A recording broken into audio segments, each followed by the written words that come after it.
கர்த்தர் நல்லவர், அவர் கிருபை என்றும் உள்ளது.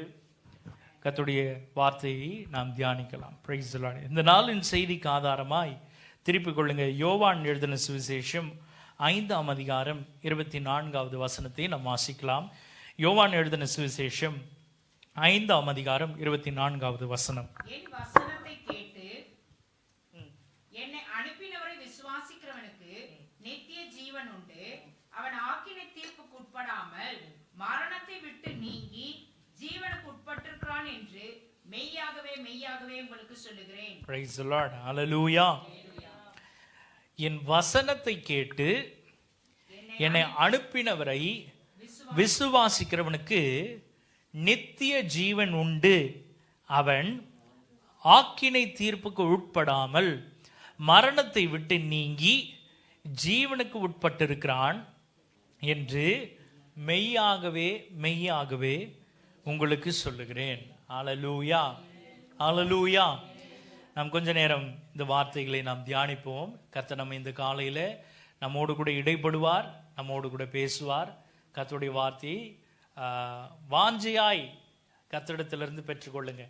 பேசுகிறது நீங்கள் அல்ல, பிதாவின் ஆவியானவர் உங்களிலிருந்து பேசுகிறார் என்ற இருதயத்தோடும் பக்குவத்தோடும் கர்த்தருடைய வார்த்தையை கேளுங்க.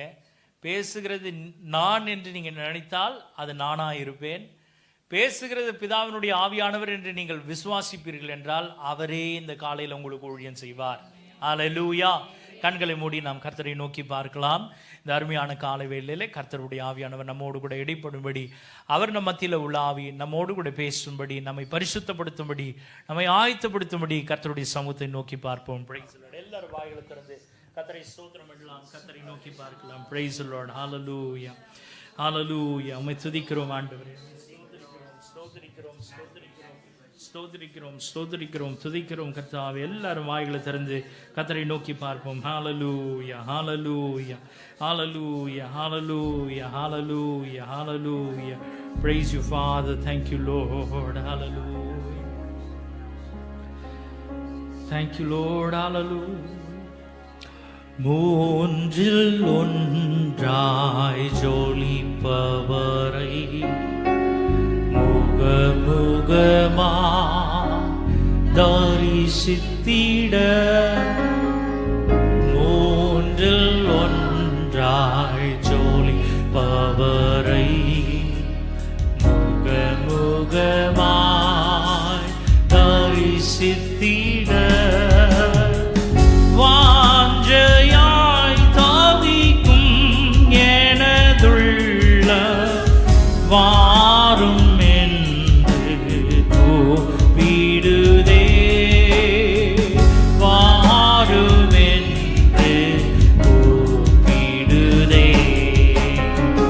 வாஞ்சையாய் தாவிக்கும் எனதுள்ள வாரும் என்று கூப்பிடுதே, வாரும் என்று கூப்பிடுதே. பாடுங்க. தேவ சாயல் ஆகவாதி தேவனோ திருப்பே, நான் தேவனோ திருப்பே. ஆவியேனர் சாரமிந்தார் ஆயத்தமா சேர்ந்திடவே,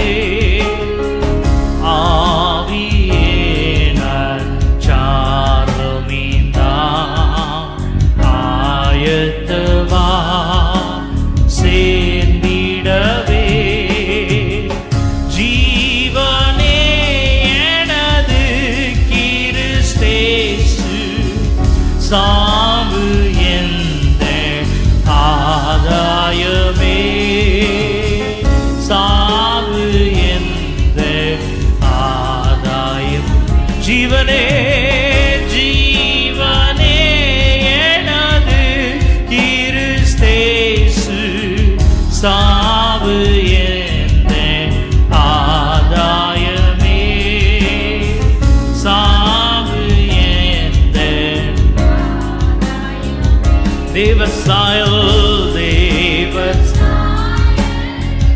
ஆக மாறி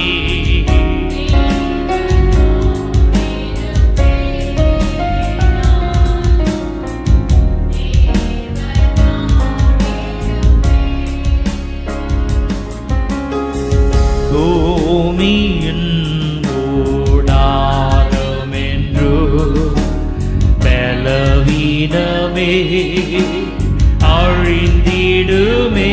ஆண்டவரே, பூமியின் ஊடாரம் என்று பலவீனமே அழிந்திடுமே.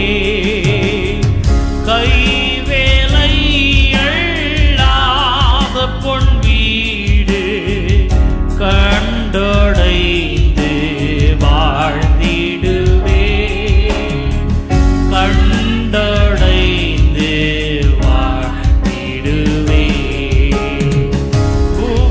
வேலை அல்லாத பொன் வீடு கண்டடைந்து வாழ்ந்திடுவே, கண்டடைந்து வாழ்ந்திடுவே.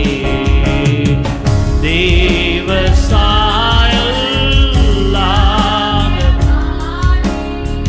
தேவனோடிருமே,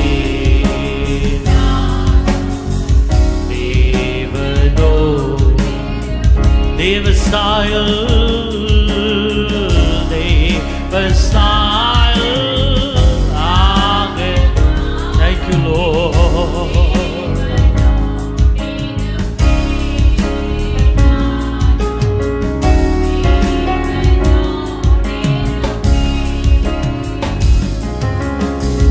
ஆரைக்குள் அழைத்து செல்லும் ஓடி வந்திடு. எல்லாரும் சேர்ந்து என்னோடு கூட ஆரைக்குள் அழைத்து செல்லு, ஓடி வந்திடுவே. தழுவி அணைத்து கொள்ளும் அன்பில் கலி கூறுவே. தழுவி அணைத்து அன்பில் கலி கூறுவே. சேர்ந்து பாட முடியுமா? உமக்கே ஸ்தோத்திரம், உமக்கே ஸ்தோத்திரம், உயிருள்ள நாளெல்லாம் உமக்கே ஸ்தோத்திரம், உமக்கே ஸ்தோத்திரம், உமக்கே ஸ்தோத்திரம், உயிருள்ள நாளெல்லாம் உமக்கே ஸ்தோத்திரம், உமக்கே ஸ்தோத்திரம், உமக்கே ஸ்தோத்திரம், உயிருள்ள நாளெல்லாம் உமக்கே ஸ்தோத்திரம்.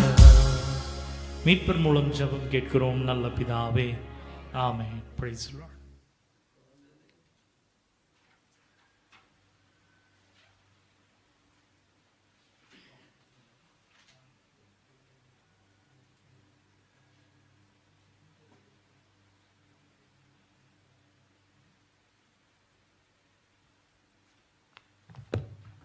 Praise the Lord. Hallelujah. கர்த்தர் நல்லவர், அவர் கிருபை என்றும் உள்ளது. மீண்டுமாய் வாசிக்கலாம். யோவான் எழுதின சுவிசேஷம் 5ஆம் அதிகாரம் 24வது வசனம். என் வசனத்தை கேட்டு என்னை அனுப்பினவரை விசுவாசிக்கிறவனுக்கு நித்திய ஜீவன் உண்டு, அவன் ஆக்கினை தீர்ப்புக்கு உட்படாமல் மரணத்தை விட்டு நீங்கி ஜீவனுக்கு உட்பட்டிருக்கிறான் என்று மெய்யாகவே மெய்யாகவே உங்களுக்கு சொல்லுகிறேன். அல்லேலூயா, அல்லேலூயா. ஆங்கிலத்தில் வாசிக்கும் பொழுது கிங் ஜேம்ஸ் வெர்ஷன்ல இப்படியாய் சொல்லப்படுகிறது, verily verily I say unto you, he that heareth my word and believeth on him that sent me hath everlasting life, and shall not come into condemnation, but is passed from death unto life. But is passed from death unto life என்று போடப்பட்டிருக்கிறது. New life டிரான்ஸ்லேஷன்ல இந்த வார்த்தைகள் இன்னும் எளிமையா இருக்கிறது. இதை ஏன் உங்களுக்கு இத்தனை டிரான்ஸ்லேஷன்ல சொல்றேன்னா, வார்த்தைகள் இன்னும் எளிமையா உங்களுக்கு வந்து சேரணும் அப்படின்றதை எதிர்பார்க்கிறேன். அல்லேலூயா. நியூ லைஃப் டிரான்ஸ்லேஷன்ல இப்படியாய் சொல்லப்படுகிறது, I tell you the truth, நான் உண்மையை உங்களுக்கு சொல்லுகிறேன்.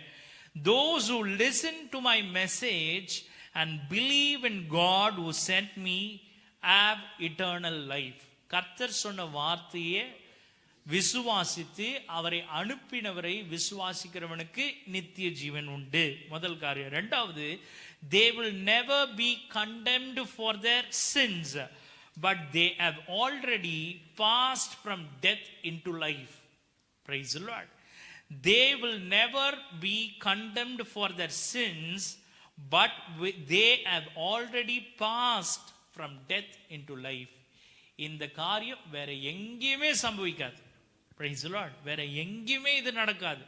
ஆனால் வேதம் தெளிவாய் சொல்கிறது, ஒருவன் தன்னை அனுப்பினவரை விசுவாசித்தால், வேதம் தெளிவா சொல்லுது, அவன் என்னவாய் மாறுகிறான், எப்படியாய் அவனுடைய வாழ்க்கை மாறுகிறது என்றால், அவன் தன்னுடைய பாவத்தின் நிமித்தமாய் நியாயம் தீர்க்கப்படாமல் அவன் மரணத்தை வென்று, கிறிஸ்து எப்படி மரணத்தை வென்றாரோ அதை போல மரணத்தை ஜெயித்து ஜீவனுக்குள்ள பிரவேசிக்கிறான் என்று வேதம் சொல்லுகிறது. அல்லேலூயா.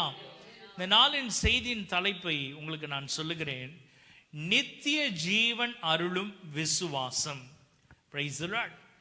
நித்திய ஜீவன் அருளும் விசுவாசம். மீண்டுமாய் உங்களுக்கு நான் சொல்லுகிறேன், நித்திய ஜீவன் அருளும் விசுவாசம். கையில் எல்லாரும் உங்க டைரி பேனா கொண்டு வந்தீங்களா?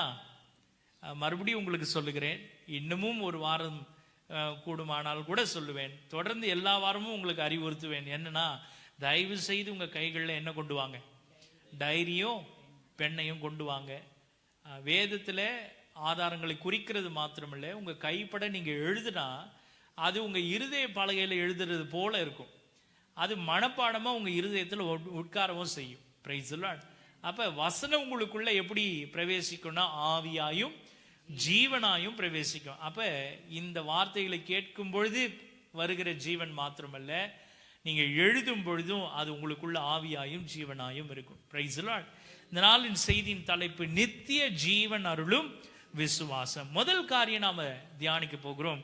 இந்த வேதாகமத்தினுடைய முக்கியமான ஒரு பகுதியை மாத்திரம் நாம் எடுத்துக்கொண்டு அதை நாம் தியானிக்க போகிறோம். வேதம் சொல்லுகிறது, மரணத்தை விட்டு நீங்கி ஜீவனுக்கு உட்பட்டு இருக்கிறான் என்று மெய்யாகவே மெய்யாகவே உங்களுக்கு சொல்லுகிறேன். ஆண்டவர் ஒரு சில காரியங்களை நான் உங்களுக்கு ஏற்கனவே அறிவித்திருக்கிறபடி, ஆண்டவர் சில காரியங்களை மெய்யாகவே மெய்யாகவே என்று குறிப்பிடுவார் என்றால், அந்த காரியத்தை குறித்து அவர் மறுபடியும் பரிசீலனையும் பண்ண மாட்டார், மறுபடியும் அதை மாற்றணும்னு யோசிக்க மாட்டார். அவர் சொன்னது சொன்னதே.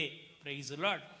மெய்யாகவே மெய்யாகவே என்று கர்த்தர் ஒரு காரியத்தை உங்களுக்கு நமக்கு அறிவுறுத்தி சொல்லுகிறார் என்றால், அந்த வார்த்தை எப்படி இருக்கிறதோ அப்படியே கர்த்தர் நிறைவேற்றுவார். அல்லேலூயா. வேதம் தெளிவா சொல்லுது, ஒரு மனுஷன் இயேசுவை அவருடைய வார்த்தையை கேட்ட பிறகு அதை ஏற்றுக்கொண்டு அந்த வார்த்தைகளின் நிமித்தமாய் அவரை அனுப்பினவரை அவர் விசுவாசிப்பான். ஒரு மனுஷன் விசுவாசிப்பான் என்றால் அவனுக்கு கர்த்தர் எதை கொடுக்கிறார் என்றால் நித்திய ஜீவனை கொடுக்கிறார். அவனும் எப்படி இருப்பான் என்றால், மரணத்தை விட்டு நீங்கி ஜீவனுக்கு உட்பட்டு இருக்கிறான். மரணத்தை விட்டு நீங்கி, அப்ப மரணத்தை விட்டு நீங்கி ஜீவனுக்கு உட்பட்டு இருக்கிறான். முதல் காரியம் நாம தியானிக்க போறோம், மரணத்தை விட்டு நீங்க எப்படி ஒரு மனுஷனால் கூடும். முதல் காரியம் நாம் தியானிக்க போறது என்ன என்றால், மரணத்தை விட்டு நீங்க எப்படி ஒரு மனுஷனால் கூடும். How is it possible for a man to pass from death? How is it possible for a man to pass from death? பிள்ளைங்க உடனே யோசிக்கலாம், நான் என் வழக்கமான தேர்வில் பாஸ் பண்றதே பெரிய விஷயமா இருக்குது. இங்க வேதம் என்ன சொல்லுது, ஆண்டவர் என்ன சொல்லி இருக்கிறார்னா, it is difficult, it is easy for a man to pass from death and enter into life. எப்ப தெரியுங்களா? when he believes the word of God. Hallelujah.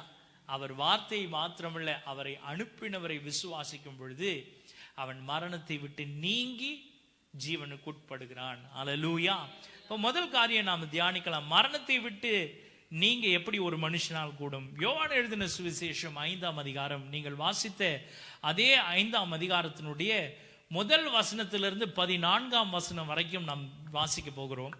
யோவான் எழுதின சுவிசேஷம் 5ஆம் அதிகாரம் முதல் வசனத்திலிருந்து 14வது வசனம் வரைக்கும் வாசிக்கலாம். இவைகளுக்கு பின்பு யூதருடைய பண்டிகை ஒன்று வந்தது. அப்பொழுது இயேசு எருசலேமுக்கு போனார்.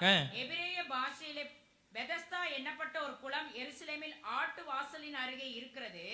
அதற்கு 5 மண்டபங்கள் உண்டு. அவைகளிலே குருடர், சப்பானிகள், சூம்பின உறுப்புடையவர்கள் முதலான வியாதிக்காரர் அநேகர் படுத்திருந்து. என்ன போட்டிருக்குது? இப்ப அங்க இருக்கிற அந்த ஆலயத்தினுடைய அமைப்பை குறித்து நாம் ஃபுல்லா கவனிக்கிறோம். முதல் 2-3 வசனங்கள்ல அந்த ஆலயத்துல இப்ப உங்களுக்கு இந்த சபையில எத்தனை வாசலுங்க இருக்குது அப்படின்னு கேட்டா உங்களுக்கு என்ன தெரியும்? என்ன சொல்வீங்க? டவுட்டா சொல்றீங்க? அந்த பக்கம்லாம் எதுவும் இல்லைங்க. அந்த பக்கம் ரொம்ப பிரச்சனை. அந்த பக்கம் நீங்க நினைச்சாலும் வைக்க முடியாது. அப்ப நம்ம எல்லாருக்கும் நல்லா தெரிஞ்சிருக்கு, நமக்கு இந்த பூமியில இந்த ஆலயத்துல நமக்கு இருக்கிற ஒரே சபையில ஒரே வாசல் இருக்கு. இங்க வேதம் சொல்லுது எத்தனை வாசல் இருக்குதான்? எத்தனை வாசல்? 5 மண்டபங்களும் அதுல வாசல்களும் இருக்குது. அதை வாசிங்க. அவைகளில் குருடர், சப்பானிகள், சூம்பின உறுப்புடையவர்கள் முதலான வியாதிக்காரர். என்ன போட்டிருக்குது? என்ன போட்டிருக்குது? வியாதிக்காரர். ஒரு வாசல்ல இங்க இந்த மாதிரி ஆட்கள் உட்காருகிறதுக்காகவே ஒரு வாசல்ல டெடிகேட்டடா இருக்குது. Praise the Lord. ஹல்லேலூயா. அப்ப வியாதிக்காரர் வந்து அந்த இடத்துல இருக்கும்படி அந்த வாசல படுத்திருக்கிறாங்க. அங்க தண்ணீர் எப்பொழுது கலங்கும் என்று காத்து கொண்டிருப்பார்கள். அங்க ஒரு குளமும் இருக்குது. அந்த வாசல் கிட்ட ஒரு குளமும் இருக்குது. அந்த குளத்தின் அருகே அநேகர் வந்து வியாதிக்காரர் அநேகர் வந்து அங்க படுத்தும் இருக்கிறாங்க. Price the Lord. இப்ப தொடர்ந்து வாசிங்க. வேதம் சொல்லுது சில சமயங்களில் தேவதூதன் ஒருவன் அந்த குளத்தில் இறங்கி. அவங்க ஏன் அந்த இடத்துல வந்து படுத்து இருக்கிறாங்க, ஏன் வியாதிக்காரர் எல்லாம் அந்த இடத்துல கூடி இருக்கிறாங்க அப்படின்னா, அங்க ஒரு குளம் இருக்குது.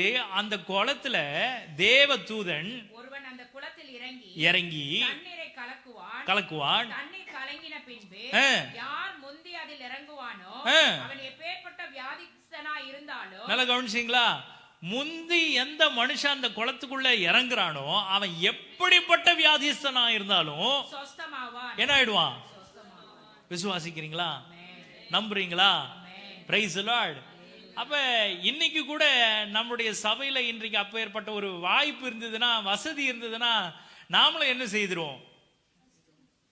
ஆமா, சரியா சொன்னீங்க. அப்படிதான் இங்கேயும் போட்டிருக்குது. முந்தி அடித்துக்கொண்டு ஜனங்க என்ன செய்யறாங்கன்னா, அந்த குளம் கலங்கும் பொழுதே தேவதூதன் வந்து அந்த குளத்தை கலக்கும் பொழுதே முந்தி அடித்துக்கொண்டு ஒருத்தர் தான் அந்த குளத்துல இறங்க முடியும். வியாதிக்காரர் எத்தனை ஆயிரம் பேர் அந்த இடத்துல கூடியிருந்தாலும் சரி, அங்க ஒரு வாய்ப்பு தான் இருக்குது. அந்த ஒரு வாய்ப்பை பயன்படுத்தினா அந்த ஒரு மனுஷன் தப்பிப்பான். இப்ப இப்படிப்பட்ட ஒரு இடத்துல அடுத்த வசனம் சொல்லுது, 38 வருஷமாய் வியாதி கொண்டிருந்த ஒரு மனுஷன் அங்க இருக்கிறான். அங்க இருக்கிற வேதம் என்ன சொல்லுதுன்னா, 3வது வசனத்துல குருடர், சப்பானிகள், சூம்பின உறுப்புடையவர்கள் முதலான வியாதிக்காரர்னா இது ஒரு சிலர் தான். ஒரு 3-4 வியாதி காமிச்சு இதுல இருக்கிற ஒரு சிலர் அங்க இருப்பாங்க அப்படின்னு போடல. இவங்க அவங்கள ஒரு சிலர் அப்படின்னு போட்டிருக்குது. கொஞ்சம் பேர் தான் அங்க இருப்பாங்கன்னு போடல. இவங்கள மாதிரி இன்னும் நிறைய பேர் அங்க இருக்கிறாங்க அப்படின்னு வேதம் சொல்லுது. இதுல ஒரு மனுஷனுக்கு மட்டும் இப்ப அதிகமான கவனம் எங்க போயிருக்குதுன்னா வசனத்துல போயிருக்குது. ஒரு மனுஷனுக்கு மாத்திரம் முக்கியத்துவம் கொடுத்து வசனம் அவனை பத்தி இங்க தெளிவா சொல்லுது. 38 வருஷமா வியாதிப்பட்டிருக்கிற ஒரு மனுஷன் அங்கே இருந்தான். என்ன இருக்கிறான்? ஒரு மனுஷன் அங்க இருக்கிறான். 1 வருஷம் 2 வருஷம் இல்லைங்க, 38 வருஷமா. Praise the Lord. ஹalleluya. தொடர்ந்து வாசிங்க, வேகமா வாசிங்க. அவனை இயேசு கண்டு வெகு காலமாய் வியாதிஸ்தன் என்று அறிந்து அவனை நோக்கி சொஸ்தமாக வேண்டும் என்று விரும்புகிறாயா என்று கேட்டார். இப்ப நீங்களும் நானா இருந்தா என்ன பண்ணிருப்பாங்க? என் வியாதியை கூட மறந்துட்டு நான் என்ன செய்திருப்பேன்? வியாதியை கூட மறந்துட்டு இருப்பேன். மறந்து என்ன செய்திருப்பேன்? இயேசுவை ஒரு 4 வார்த்தையாச்சு திட்டியிருப்பேன். திட்டியிருப்பீங்களா இல்லையா? இருப்பீங்களா இல்லையா? என்னங்க அட, நீங்க எத்தனை பேர் திட்டுறீங்க தெரியுமா? ஆண்டவரை திட்டி இருக்கிறீங்களே. எனக்கு ஏன் தான் நீங்க இப்படி பண்ணீங்களோ கேட்டதே இல்லையா நீங்க? எனக்கு ஆண்டவரே எனக்கு ஏன் இப்படி ஒரு சோதனை கேட்டதே இல்லையா நீங்க? நீங்க இப்ப சபையில வந்து வெண்வஸ்திரம் தெரிச்சு அழகா உட்கார்ந்ததுனால இப்ப நாம என்ன ஆயிடுறோம்னா, ஆண்டவருக்கு ரொம்ப பிரியமான பிள்ளைகளை போல மாறிடுறோம். ஆனா உண்மைக்கு ஆண்டவர் கூப்பிட்டு கேட்டீங்கன்னா, ஆண்டவர் எப்பா நான் இது வரைக்கும் கேட்காத வார்த்தைகள்லாம் திட்டுறாங்கப்பா என்ன அப்படின்னு. இங்க 38 வருஷமா ஒரு மனுஷன் வியாதிப்பட்டு அங்க படுத்து இருக்கிறான். அவனுடைய நிலைமை ரொம்ப மோசமா இருக்குது. அவனை கொண்டு போய் அந்த குளத்துல தூங்காதீங்க தயவு செய்து, தேவ சமூகத்துல கவனிங்க கொஞ்சம் கவனிங்க. தேவ சமூகத்துல இருந்து அவனை குளத்துல கொண்டு போய் விடுறதுக்கு ஆள் இல்லை. அவன் எவ்வளவு பிரயாசப்பட்டாலும் அவனால ஒரு விடுதலையே 38 வருஷமா பெற முடியல. ஆனா இப்ப இயேசு அப்படின்றவர் இதெல்லாம் பார்த்துட்டு, இன்னும் சொல்ல போனா அவர் பார்க்கிறவர் மாத்திரம் இல்ல, எல்லாத்தையும் அறிந்தும் இருக்கிறவர். அவர் வந்து இந்த மனுஷன்கிட்ட போய் என்ன கேட்கிறாருன்னா, நீ சொஸ்தமாக வேண்டும் என்று விரும்புகிறாயா என்று கேட்டார். இது நியாயமா? நீங்க யோசிச்சு பாருங்க, இது நியாயமா? இந்த மாதிரி ஒரு வார்த்தையை கேட்டா, பசியா இருக்கிறவனுக்கு சாப்பிடுறியான்னு கேட்டா கூட அவன் சாப்பிடுறேன்னு வாங்கிடுவான். ஆனா 38 வருஷமா ஒருத்தன் அங்கேயே படுத்து என்னால நகர கூட முடியல, என்னை கொண்டு போய் கீழே என்னை உருட்டியாச்சு விடுறதுக்கு ஒருத்தர் கூட இல்ல அப்படின்னு வேதனையோட படுத்திருக்கிற ஒரு மனுஷனை பார்த்து இயேசு கேட்கிறாரு, சொஸ்தமாக வேண்டும் என்று விரும்புகிறாயா என்று கேட்டார். இன்னைக்கு காலையில உங்க ஒவ்வொருத்தரையும் பார்த்து கர்த்தர் கேட்கிற வார்த்தை இதுதாங்க. நீங்க ஒவ்வொருத்தரும் உண்மையாவே குணமாகணும் அப்படின்ற இருதயத்தோட இங்க வந்திருக்கிறீங்களா? நான் எத்தனையோ வருஷம் இந்த பந்தியில நான் கையிட்டு இருக்கிறேன், எத்தனையோ வருஷம் நான் இந்த திருவிருந்த கை கொண்டு இருக்கிறேன், இதுல பயபக்தியா எடுத்திருந்திருக்கிறேன். ஆனா இது நாள் வரைக்கும் நான் எவ்வளவு உண்மை உள்ளவனா இருந்தாலும் எனக்கு ஒரு மாற்றம் ஏற்படல. என் வாழ்க்கையில ஒரு மாற்றம் இல்லை, என் வியாதியில ஒரு விடுதலை இல்லை, என்னுடைய போராட்டங்கள்ல எனக்கு விடுதலை இல்லை. நான் போராடிக்கிட்டு இருக்கிற அதே போராட்டத்தை நீங்க எழுதிக்கோங்க, உங்களுக்கு எத்தனை வருஷமா அந்த போராட்டத்துக்குள்ள நீங்க இருக்கிறீங்கன்னு சொல்லி.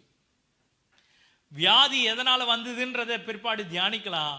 உண்மையாகவே குணமாகணும்னு நினைக்கிற ஒவ்வொருத்தரும் இந்த காலையில கர்த்தர் உங்களை பார்த்து என்ன பார்த்து கேட்ட முதல் வார்த்தை என்ன தெரியுங்களா? நீ சொஸ்தமாக விரும்புறியான்னு கேட்கிறார். நீ குணமாக விரும்புறியான்னு கேட்கிறார். There is first question, there is first choice. ஆண்டவர் உங்க கையில கொடுக்கிற முதல் விருப்பம் என்ன தெரியுங்களா? உண்மையா நீ குணமாகணும். மக்கடா தியா சதா.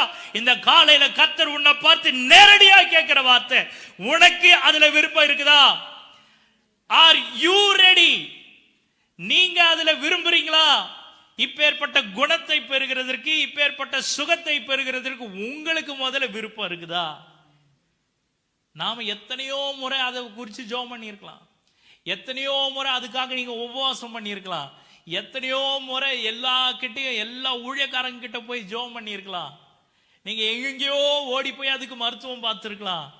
ஆனாலும் கர்த்தர் இவன் வந்து எங்கேயோ ஒரு இடத்துல இல்லைங்க, இவன் எங்கேயோ ஒரு இடத்துல இல்லை, இவன் இருக்கிறதே எங்கன்னா குணமாவோன்னு இருக்குது பார்த்தீங்களா, அந்த இடத்துல தான் படுத்துன்னு இருக்கிறான்.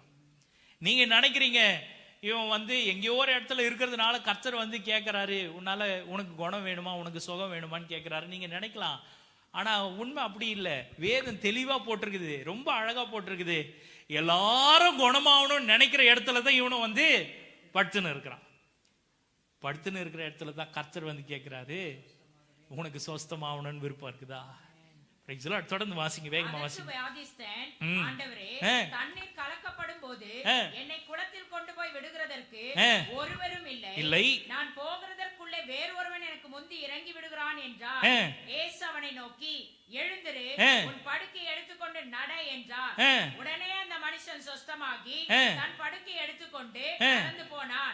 அந்த நாள் ஓய்வு நாளாய் இருந்தது.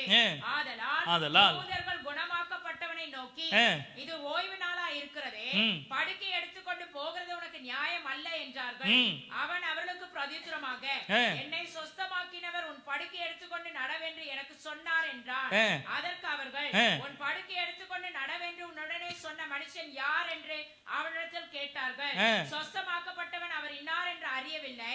அவனிடத்தில் ஜனங்கள் கூட்டமாய் இருந்தபடினால் இயேசு விலகி இருந்தார். அதற்கு பின்பு இயேசு அவனை தேவாலயத்திலே கண்டு, இதோ நீ சொஸ்தமானாய், அதிக கேடானது ஒன்றும் உனக்கு வராதபடி இனி பாவம் செய்யாதே என்றார். Praise the Lord. Hallelujah. 14 வசனத்தையும் வாசிச்சிட்டோம். 14 வசனமும் ரொம்ப தெளிவா கொடுத்திருக்கு. நீங்க வீடுகளில் போய் மறுபடியும் கூட வாசிச்சு பாருங்க. நேரம் வேகமா போறதுனால நானும் துரிதமா கடந்து போறேன். அங்க கர்த்தர் சுகமாகிற இடத்துல, சுகமாக்குகிற இடத்துல வந்து தான் ஒரு வியாதியஸ்தனை பார்த்து நீ குணமாகணும்னு கேட்கிறாரு, குணமாகணும்னு விரும்புறியான்னு கேட்கிறாரு. அவன் சொல்ற வார்த்தையை கவனிங்க. நான் குணமாகணும்னு அவனுக்கு விருப்பம் இருந்தாலும் அவன் இருக்கிற நிலைமையை தான் அவன் சுட்டி காட்டுறானே தவிர குணமாகணுமா வேண்டாவான்றத அவன் சொல்லவே இல்லை. போட்டிருக்குது அப்படி எதனா? ஆமா ஆண்டவரே, நான் இவ்வளவுலாம் கஷ்டப்படுறேன், தயவு செய்து நீங்க என்ன பண்ணுங்க, குணமாக்குங்கன்ற ஒரு வார்த்தை வரல. ஆனா அதுக்கு பதிலாக அவன் சொல்றான், நான் என்ன செய்யறேன், இந்த தண்ணீர் கலங்கும் பொழுதெல்லாம் நானும் பார்க்கிறேன், என்னை கொண்டு போறதுக்கு ஒருத்தரும் இல்லாததுனால முந்தி அடிச்சுட்டு வேற ஒருத்தர் இறங்கிடுறான். Price the Lord. நான் என்னால அந்த இடத்துக்கு வேகமா போறதுக்கு என்னால முடியல அப்படின்னு சொல்றான். ஆண்டவர் உடனே அடுத்த வார்த்தையை சொல்றாரு, உன் படுக்கையை எடுத்துட்டு நட என்றாரு. அவன் உடனே அவனும் என்ன செய்துடுறானா, எழுந்து நடந்து போயிடுறான். ஆனா அங்க ஆண்டவரும் எதுவும் சொல்ல, நன்மை பெற்ற அவனும் எதுவும் சொல்ல.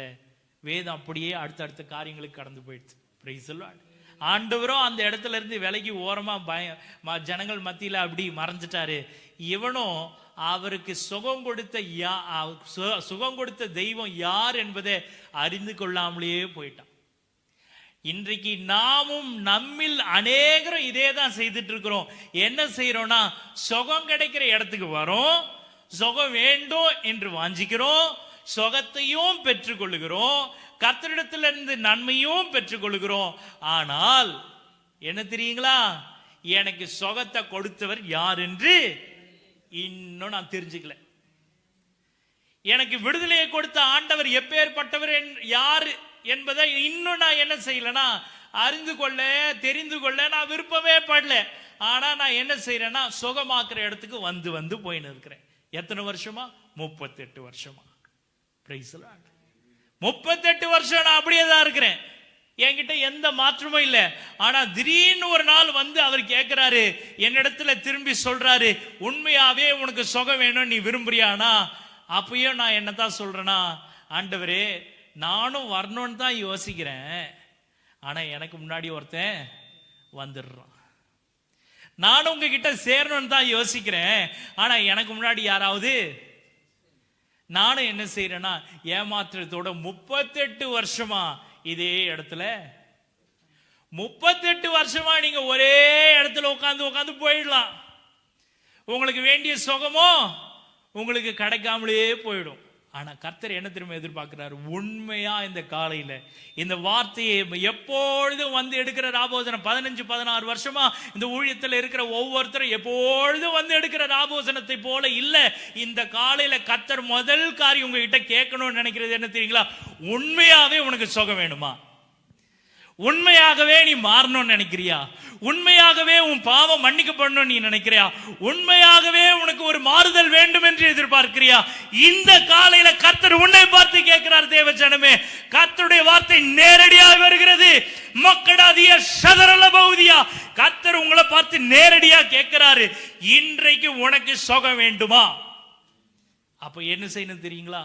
உங்களை சுகமாக்குகிறவர் இந்த காலையில அறிந்துட்டு அப்புறம் வெளியே போ. உங்களை குணமாக்குகிறவர் அறிந்துட்டு வெளியே போங்க. Price the Lord. இப்ப நாம் தியானிக்க போகிற 5:24 வாசிங்க. என் வசனத்தை கேட்டு என்னை அனுப்பினவரை விசுவாசிக்கிறவனுக்கு. என்ன போட்டிருக்குது? என்னை அனுப்பினவரை வசனத்தை கேக்குறீங்க, ஆனா எப்படி போறீங்க இங்க இருந்து?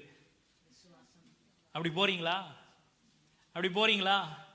இதை இன்னும் ஆழமாக நாம் தியானிக்கலாம். வேதம் சொல்லுது, இப்ப இது ஒரு சம்பவம். மேல இன்னொரு பகுதியில் நீங்க கவனிச்சீங்கன்னா வேதம் சொல்லுது, 9வது வசனத்திலிருந்து வாசிங்கன்னா, உடனே அந்த மனுஷன் சொஸ்தமாகி தன் படுக்கையை எடுத்துக்கொண்டு நடந்து போனான். அந்த நாள் என்ன இருந்துச்சு? ஓய்வு நாளா இருந்துச்சு. இப்ப 38 வருஷமா அந்த இடத்துல ஒருத்தன் வர்றதும் போறதுமா இருக்குது. அப்படி இருக்குதா? அப்படி இருக்குதா? வர்றதும் போறதுமா இருந்தா கூட நம்ம என்ன செய்யலாம்னா, அவரை நான் பார்த்ததே இல்லைன்னு சொல்லலாம். 38 வருஷமா ஒருத்தன் என்னதான் செய்துட்டு இருக்கிறானா, அதே இடத்துல படுத்துன்னு இருக்கிறானே. இப்ப அவன் எழுந்து நடக்க ஆரம்பிச்சான். அவனை சொஸ்தமாக்கினவரும் அந்த இடத்துல இருந்து மறைஞ்சிட்டாரு. இவனும் அவரை யாருன்னு கேட்கல. இவன் சொஸ்தமாய் எழுந்து நடக்கிறது எல்லாரும் பார்த்தாங்களே, யாரும் பார்த்திருக்கிறானா? 10வது வசனம் சொல்லுது, ஆதலால் யூதர்கள் குணமாக்கப்பட்டவனை நோக்கி இது ஓய்வு நாளாய் இருக்கிறதே. இது என்னவா இருக்குது? ஓய்வு நாளா இருக்குது. படுக்கையை எடுத்துக்கொண்டு போகிறது உனக்கு நியாயம் அல்ல என்றார்கள். இப்ப இவங்களுக்கு எது முக்கியம் இல்லாம போயிடுச்சு தெரியுங்களா?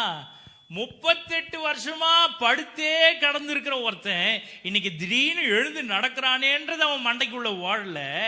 அவனுக்கு இப்ப வேற என்ன ஓடுதுன்னா, ஐயோ ஐயோ செய்யக்கூடாது, செய்துட்டாப்பா.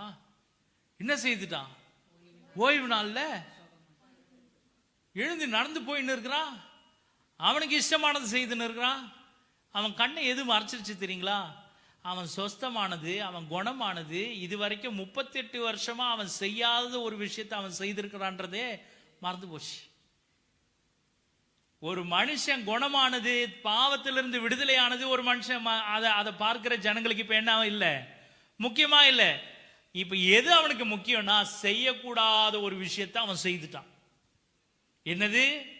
அவங்க பாரம்பரியத்தின்படி, அவங்களுடைய கற்பனைகளின்படி அவங்க இப்ப என்ன செய்திருக்க கூடாது. அவன் சொஸ்தமானாலும் கூட என்னதான் இருந்திருக்கணும்? படுத்துதான் இருக்கணும். நீ குணமாயிட்டு இருக்கலாம். நீ பெதஸ்தா குளத்துக்குள்ள இறங்கி அதுல இறங்கி கூட நீ என்ன செய்திருக்கலாம்? குணமாயிருக்கலாம். ஆனா நீ என்ன செய்யக்கூடாது? எழுந்து. இன்னைக்கு நிறைய பேர் அப்படிதான் சபைக்கு வரும். இனி நிறைய பேருடைய எதிர்பார்ப்பு என்ன? நான் வரலாம், ரெகுலரா வந்து போற மாதிரி வந்து உட்காரலாம், எழுந்து போகலாம், என்ன வேணாலும் செய்யலாம், எப்படி வரணும் அப்படியே போகலாம், நான் வந்து இதை பண்ணலாம், அதை பண்ணலாம், எல்லாம் செய்யலாம். ஆனா நீ என்ன செய்திடக்கூடாது? பழைய பாவத்தை விட்டு, பழைய குணங்களை விட்டு மாறிடக்கூடாது. நான் எத்தனை முறை திருவிருந்தில் கையிட்டாலும் என் குணம் அப்படிதான், நான் அப்படிதான் இருப்பேன், என் குணம் மாறக்கூடாதுன்றது யாருடைய எண்ணம்னா, உங்களை இப்படி இந்த இடத்திலேயே உட்கார வைக்கும்படி சிந்தித்து கொண்டிருக்கிற பிசாசானுடைய எண்ணம். அவன் என்ன யோசிக்கிறானா, இவன் எத்தனை முறை வந்து திருவிருந்தில கையிட்டாலும் அவன் மறுபடியும் அடுத்த மாசமும் இதே மாதிரி 2வது வாரத்தில் வந்து திருவிருந்தில கையிடுவான். அது அவனுக்கு பிரச்சனை இல்லை. ஆனா எது தெரியுமா பிரச்சனை? அவன் திரும்பி போகும் பொழுது வேற மாதிரி போயிடக்கூடாது. புடி அவனை அப்படியே உட்கார வை. அவன் எப்படியோ வந்து எடுக்கிற மாதிரி எடுத்துட்டு போயிட விட்டுரு. அவன் என்ன செய்திடக்கூடாது? மனம் மாறிடக்கூடாது. அவன் சிந்திச்சிடக்கூடாது. அவன் யோசிச்சிடக்கூடாது. வழக்கமா போறது வரது இருக்கட்டும். அப்படிப்பட்ட கிறிஸ்தவர்களை தான், அப்படிப்பட்ட விசுவாசிகளை தான் சபைக்குள்ள இன்னும் பிசாசு வச்சே வைக்கிறான், அப்படியே வைக்கிறான். Price the Lord. ஆனா கர்த்தர் அப்படி எதிர்பார்க்கல. கர்த்தர் சுகம் கொடுக்கிற இடத்துல நீங்க இருந்தாலும், அவர் கர்த்தர் சுகமாக்குகிற இடத்துல நீங்க உங்களை வைத்திருந்தாலும், நீங்க எப்படி இருக்கணும்னு கர்த்தர் விரும்புறார் தெரியுங்களா? நீங்க சொஸ்தமானது மாத்திரமல்ல, நீங்க குணமானது மாத்திரமல்ல, நீங்க விடுவிக்கப்பட்ட பிறகு ஒரு புது மனுஷனாய் மாறணும்னு கர்த்தர் விரும்புகிறார். நீங்க அதே இடத்துல உட்கார்ந்தே உங்க காலத்தை 38 வருஷம் நீங்க ஓட்டிட்டீங்க. ஆனா 38 வருஷம் இவன் உட்கார்ந்தே இருந்தது அவனுக்கு பிரச்சனையாவே இல்லை. இப்ப எழுந்து நடக்கிறானே அதான் அவனுக்கு பிரச்சனை. எழுந்து தான் படுக்கையை தூக்கிட்டானே அதான் அவனுக்கு பிரச்சனை. இன்றைக்கு நீங்க வழக்கமா வந்து எடுக்கிற திருவிருந்து ஆராதனை பிசாசுக்கு ஒரு பிரச்சனையும் கிடையாது. நல்லா புரிஞ்சுக்கோங்க. நீங்க எப்பவும் வந்து எடுக்கிற மாதிரியே இதே எடுத்துட்டு இதே மாதிரி அதே மாதிரி போயிட்டீங்கன்னா அவனுக்கு பிரச்சனை கிடையாது. ஆனா நான் திருவிருந்து எடுத்தேனே, என் சுபாவம் இப்படி இருக்குதே, என் குணம் இப்படி இருக்குதே, என் வாழ்க்கையில ஒரு மாற்றம் இல்லையே, நான் இன்னும் மாறாமலே இருக்கிறேனே, அப்படியே வந்து வந்து போயினே இருக்கிறேனே அப்படின்னு நீங்க யோசிச்சுட்டாதான் பிசாசுக்கு இன்னைக்கு பிரச்சனை. நீங்க யோசிக்க போறீங்களா இல்லையான்றதை தீர்மானம் பண்ணிட்டு போங்க. Praise the Lord. Hallelujah. நீங்க மாறணுமா வேணாவான்றதே, உங்க படுக்கையை எடுக்கணுமா வேணாவான்றதே, நீங்க நடக்கணுமா வேண்டாவான்றதே நீங்க இன்றைக்கு தீர்மானம் பண்ணுங்க. ஆண்டவர் சொன்னாரு, உன் படுக்கையை எடுத்துட்டு நடன்னாரு. ஒரு வார்த்தை அவன் கேட்கல, படுக்கையை தூக்குனா எழுந்து நடக்க ஆரம்பிச்சான். Praise the Lord. ஆனா இப்ப மத்தவங்களுக்கு எது பிரச்சனைனா, இவன் படுக்கையும் எடுத்துட்டான், நடக்கவும் ஆரம்பிச்சுட்டான். இதுதான் அவனுக்கு பிரச்சனை. Praise the Lord. உங்களுக்கு பிசாசுக்கும் உங்களை பார்த்து கொண்டு இருக்கிற பிசாசானவனுக்கும் அதான் பிரச்சனை. நீங்க எழுந்துக்கவே கூடாதுன்னு நினைக்கிறான், நீங்க படுக்கையை எடுக்கவே கூடாதுன்னு அவன் நினைக்கிறான். ஆனா அவனை எதிர்த்து சொல்லுங்க, ஆண்டவர் எனக்கு இப்படி ஒரு கட்டளை கொடுத்தார், இன்றைக்கு என் படுக்கையை நான் உதறுவேன், நான் எழுந்துப்பேன், நான் நடப்பேன். இப்படி சொன்னீங்கன்னா இன்னைக்கு வித்தியாசம் உங்களுக்கு இருக்கும். இன்னைக்கு நீங்க எடுக்க போற திருவிருந்தல் ஒரு வித்தியாசம் இருக்கும். நீங்க எடுக்க போற இந்த பந்தியில ஒரு வித்தியாசம் தெரியும். உங்க கையில தான் இருக்குது. அதனால தான் ஆண்டவர் முதல்ல கேட்டாரு, நீ சொஸ்தமாகணும்னு விரும்புகிறாயா? வேகமாய் நாம் கடந்து போலாம். Price the Lord. இரண்டாவது காரியம், நம்மில் உள்ள பாவத்தை நீக்க ஏன் விசுவாசம் அவசியம்? நான் வேகமா போறதுனால நான் அடுத்த தலைப்புக்கு போயிட்டேன். நம்மில் உள்ள பாவத்தை நீக்க ஏன் விசுவாசம் அவசியம்? Why is faith so essential in removing sins from our lives? நம்முடைய வாழ்க்கையிலிருந்து பாவத்தை நீக்குகிறதற்கு விசுவாசம் ஏன் ரொம்ப முக்கியமா இருக்குது? முதல் காரியம் வாசிக்கலாமா? சங்கீதங்களின் புத்தகம் 27ஆம் அதிகாரம் 27ஆம் சங்கீதம் 13வது வசனத்தை வாசிங்க வேகமாய். சங்கீதம் 27:13. நானோ ஜீவனுள்ளோர் தேசத்திலே கர்த்தருடைய நன்மையை காண்பேன் என்று என்ன செய்யாம இருந்தா? விசுவாசியாதிருந்தால் என்ன போயிருப்பேன்? யார் சொல்றா? சங்கீதக்காரன் சொல்றான், நானும் ஜீவனுள்ளோர் தேசத்துல கர்த்தருடைய நன்மையை பார்ப்பேன். பாட்டு என்ன பாடுறோம்? இன்ப இயேசு ராஜாவை நான் பார்த்துட்டா போதும், மகிமையில் அவரோடு நான் வாழ்ந்துட்டா போதும். ரொம்ப சந்தோஷம். ஆனா வேதம் அதுக்கு முன்னாடி தெளிவா சொல்லுது, நானும் ஜீவனுள்ளோர் தேசத்திலே கர்த்தருடைய நன்மையை காண்பேன் என்று விசுவாசியாதிருந்தால். அப்ப இந்த மனுஷன் எழுந்து நடக்கிறதற்கு ஒரு முக்கிய காரணம் என்ன தெரியுங்களா? அவனுக்குள்ள கிரியை செய்த அந்த விசுவாசம். ஹல்லேலூயா. இப்ப 38 வருஷம் என்ன பழகிட்டான்? இப்ப அவன் படிச்சிருக்கான்ல, படிச்சுனேதான் என்ன செய்வான்? படிச்சுனேதான் அவனுக்கு என்ன செய்வான்? அல்ல உருண்டேதான் என்ன செய்வான்? எல்லாம் செய்வான். நான் ரொம்ப நான் நிச்சயித்திருக்கிறேன். என்ன நிச்சயித்திருக்கிறேன்னா, கட்டாயம் அவன் தான் தெளிவாக என்னை கொண்டு போறதுக்கு யாரும் இல்லை. அப்ப அவன் கிட்ட இருந்து என்ன மட்டும்தான் வந்திருக்கும்? சத்தம் மட்டும்தான் வந்திருக்கும். எதனா ஒண்ணு வேணும்னா என்ன பண்ணிருப்பான்? ஐயா அம்மா, ஐயா அம்மா, இப்படிதான் இருந்திருக்குமே தவிர அவனா ஏதாவது கையில இருந்து எடுத்தோ இல்ல எழுந்து நடந்து போயோ என்ன செய்திருக்க மாட்டான். அங்கேயே படுத்துன்னு ஒரே சத்தம் மட்டும் தான் போட்டுன்னு இருந்திருப்பான். இப்ப இப்படி பழகினவனுக்கு, வெறும் சத்தம் மட்டும் கொடுத்து பழகினவனுக்கு இப்ப 2 கையை ஊனி எழுந்து 2 காலால ஊன்றி நின்று தான் குனிஞ்சு படுக்கையை எடுக்கணும்ன்றது எவ்வளவு கஷ்டமா இருக்கும் யோசிச்சு பாருங்க. இப்ப ஒரு கை பிராக்சரோ, ஒரு கை ஏதோ ஒரு முடியாத ஒரு சம்பவம் நடந்துருச்சு. நீங்க ஒரு வாரம் அல்லது சில மாசங்களா நீங்க அந்த கையில நீங்க ஒரு காரியத்தை பழகவே இல்லை. சரி, இவ்வளவு ஏன் பிராக்சர்லாம் விடுங்க. இப்ப லெஃப்ட் ஹேண்ட் இந்த கையை நீங்க என்ன பண்றது இல்லை? எல்லாரும் லெஃப்ட் ஹேண்ட், எல்லாம் ரைட் ஹேண்ட் தானே, யாரும் லெஃப்ட் ஹேண்ட் இல்லைல்ல இங்க. சரி, இந்த கையை, இந்த இடது கையை நம்ம என்ன செய்ததே இல்லை, பழகுபடுத்தினதே கிடையாது. இப்ப திடீர்னு ஒரு பேனாவை கொடுத்து இதுல எழுதுங்க அப்படின்னா நீங்க என்ன செய்வீங்க? எழுதிருவீங்களா? எடுத்தோடனே எழுத கூட வேணாம், எடுத்து சாப்பிடுங்கன்னு சொன்னா உங்களால் சாப்பிட முடியுமா?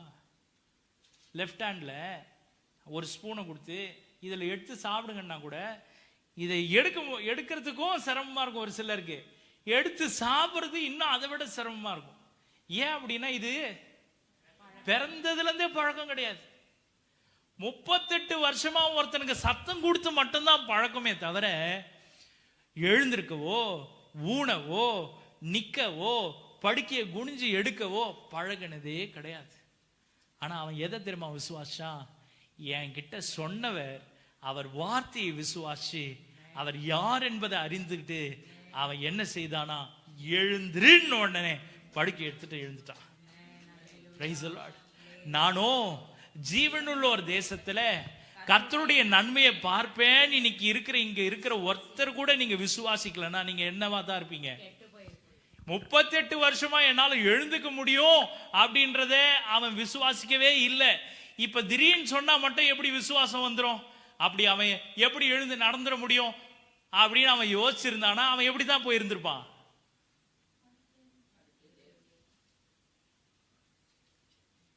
சங்கீதம் என்ன சொல்லுது?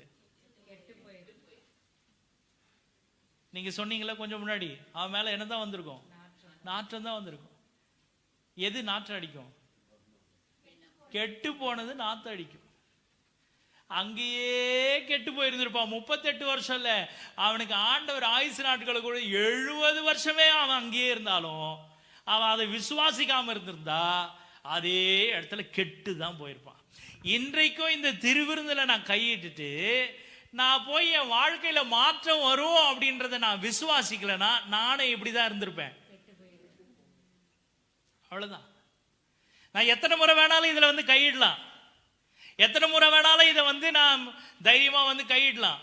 ஆனா இங்கிருந்து வெளியே போகும்பொழுது நான் யாரை தரிசிக்கிறதற்காக அழைக்கப்பட்டேன்றதை மறந்துட்டேனா, ஜீவனுள்ளோர் தேசத்துல கர்த்தருடைய நன்மையை காண்பேன், நான் அங்க போக வேண்டிய ஆளு இங்க இருக்கிற ஆளு அப்படின்றத நான் நம்பலனா, நான் விசுவாசிக்கலனா நான் கட்டாயம் என்னதான் ஆவேன். இது எனக்கு ஒன்னும் செய்யாது. Praise the Lord. இரண்டாவது வேகமா வாசிக்கலாமா? யோவான் எழுதின சுவிசேஷம் 3ஆம் அதிகாரம் 17வது வசனத்தை வாசிங்க. யோவான் 3:17 வாசிங்க. உலகத்தை ஆக்கினை வாசிங்க வாசிங்க. ஆக்கினைக்குள்ளாக தீர்க்கும்படி தேவன் தம்முடைய குமாரனை உலகத்தில் அனுப்பாமல் அவராலே உலகம் ரட்சிக்கப்படுவதற்காகவே அவரை அனுப்பினார். Praise the Lord. 3:16 எல்லாருக்கும் மனப்பாடமா தெரியும். தேவன் தம்முடைய ஒரே பேரான குமாரனை விசுவாசிக்கிறவன் எவனோ அவன் கெட்டு போகாமல் நித்திய ஜீவனை அடையும்படி அவரை தந்தருளி. பாத்தீங்களா எவ்வளவு அழகா சொன்னீங்க. இப்ப 17 சொல்லுங்க பார்க்கலாம். பார்க்காம அல்ல என்ன 17 சொல்லுங்க. இப்ப முட்டுது பாத்தீங்களா, இடிக்குது பாத்தீங்களா? இப்ப வாசிங்க 17 பாத்திய வாசிங்க. எல்லாரும் வாசிங்க. எல்லாரும் வாசிக்கலாமா? உலகத்தை ஆக்கினைக்குள்ளாக தீர்க்கும்படி தேவன் தம்முடைய குமாரனை உலகத்தில் அனுப்பாமல் அவராலே உலகம் ரட்சிக்கப்படுகிறதுக்காகவே அவரை. இது உங்களை ஆக்கினைக்குள்ளாக தீர்க்கிறதுக்காக, இது உங்களுக்காக மாசந்தோறும் கொடுக்கப்படல. உங்களை பயமுறுத்தி உருட்டி மிரட்டி உங்களை வந்து ஒரு வழி ஆக்குறதுக்காக இதை உங்களை நான் உங்களுக்கு 2வது வாரத்தில் சனிக்கிழமையில வாங்க, 2வது வாரத்தில் பயபக்தியா இது எடுங்க, உங்களை ஆக்கினைக்குள்ளாக தீர்க்கிறதுக்காக இது செய்யப்படுறது இல்லை. அதுக்கு பதிலா இது ஏன் தெரியுமா இப்படி எல்லாம் செய்யப்படுது?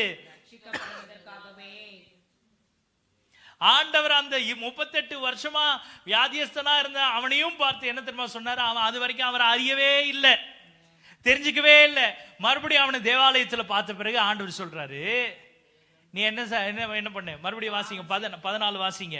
யோவான் 5:14 வாசிங்க. அதற்கு பின்பு இயேசு அவனை கண்டு, இதோ நீ என்ன ஆயிட்ட? இப்ப நீ என்ன ஆயிட்ட?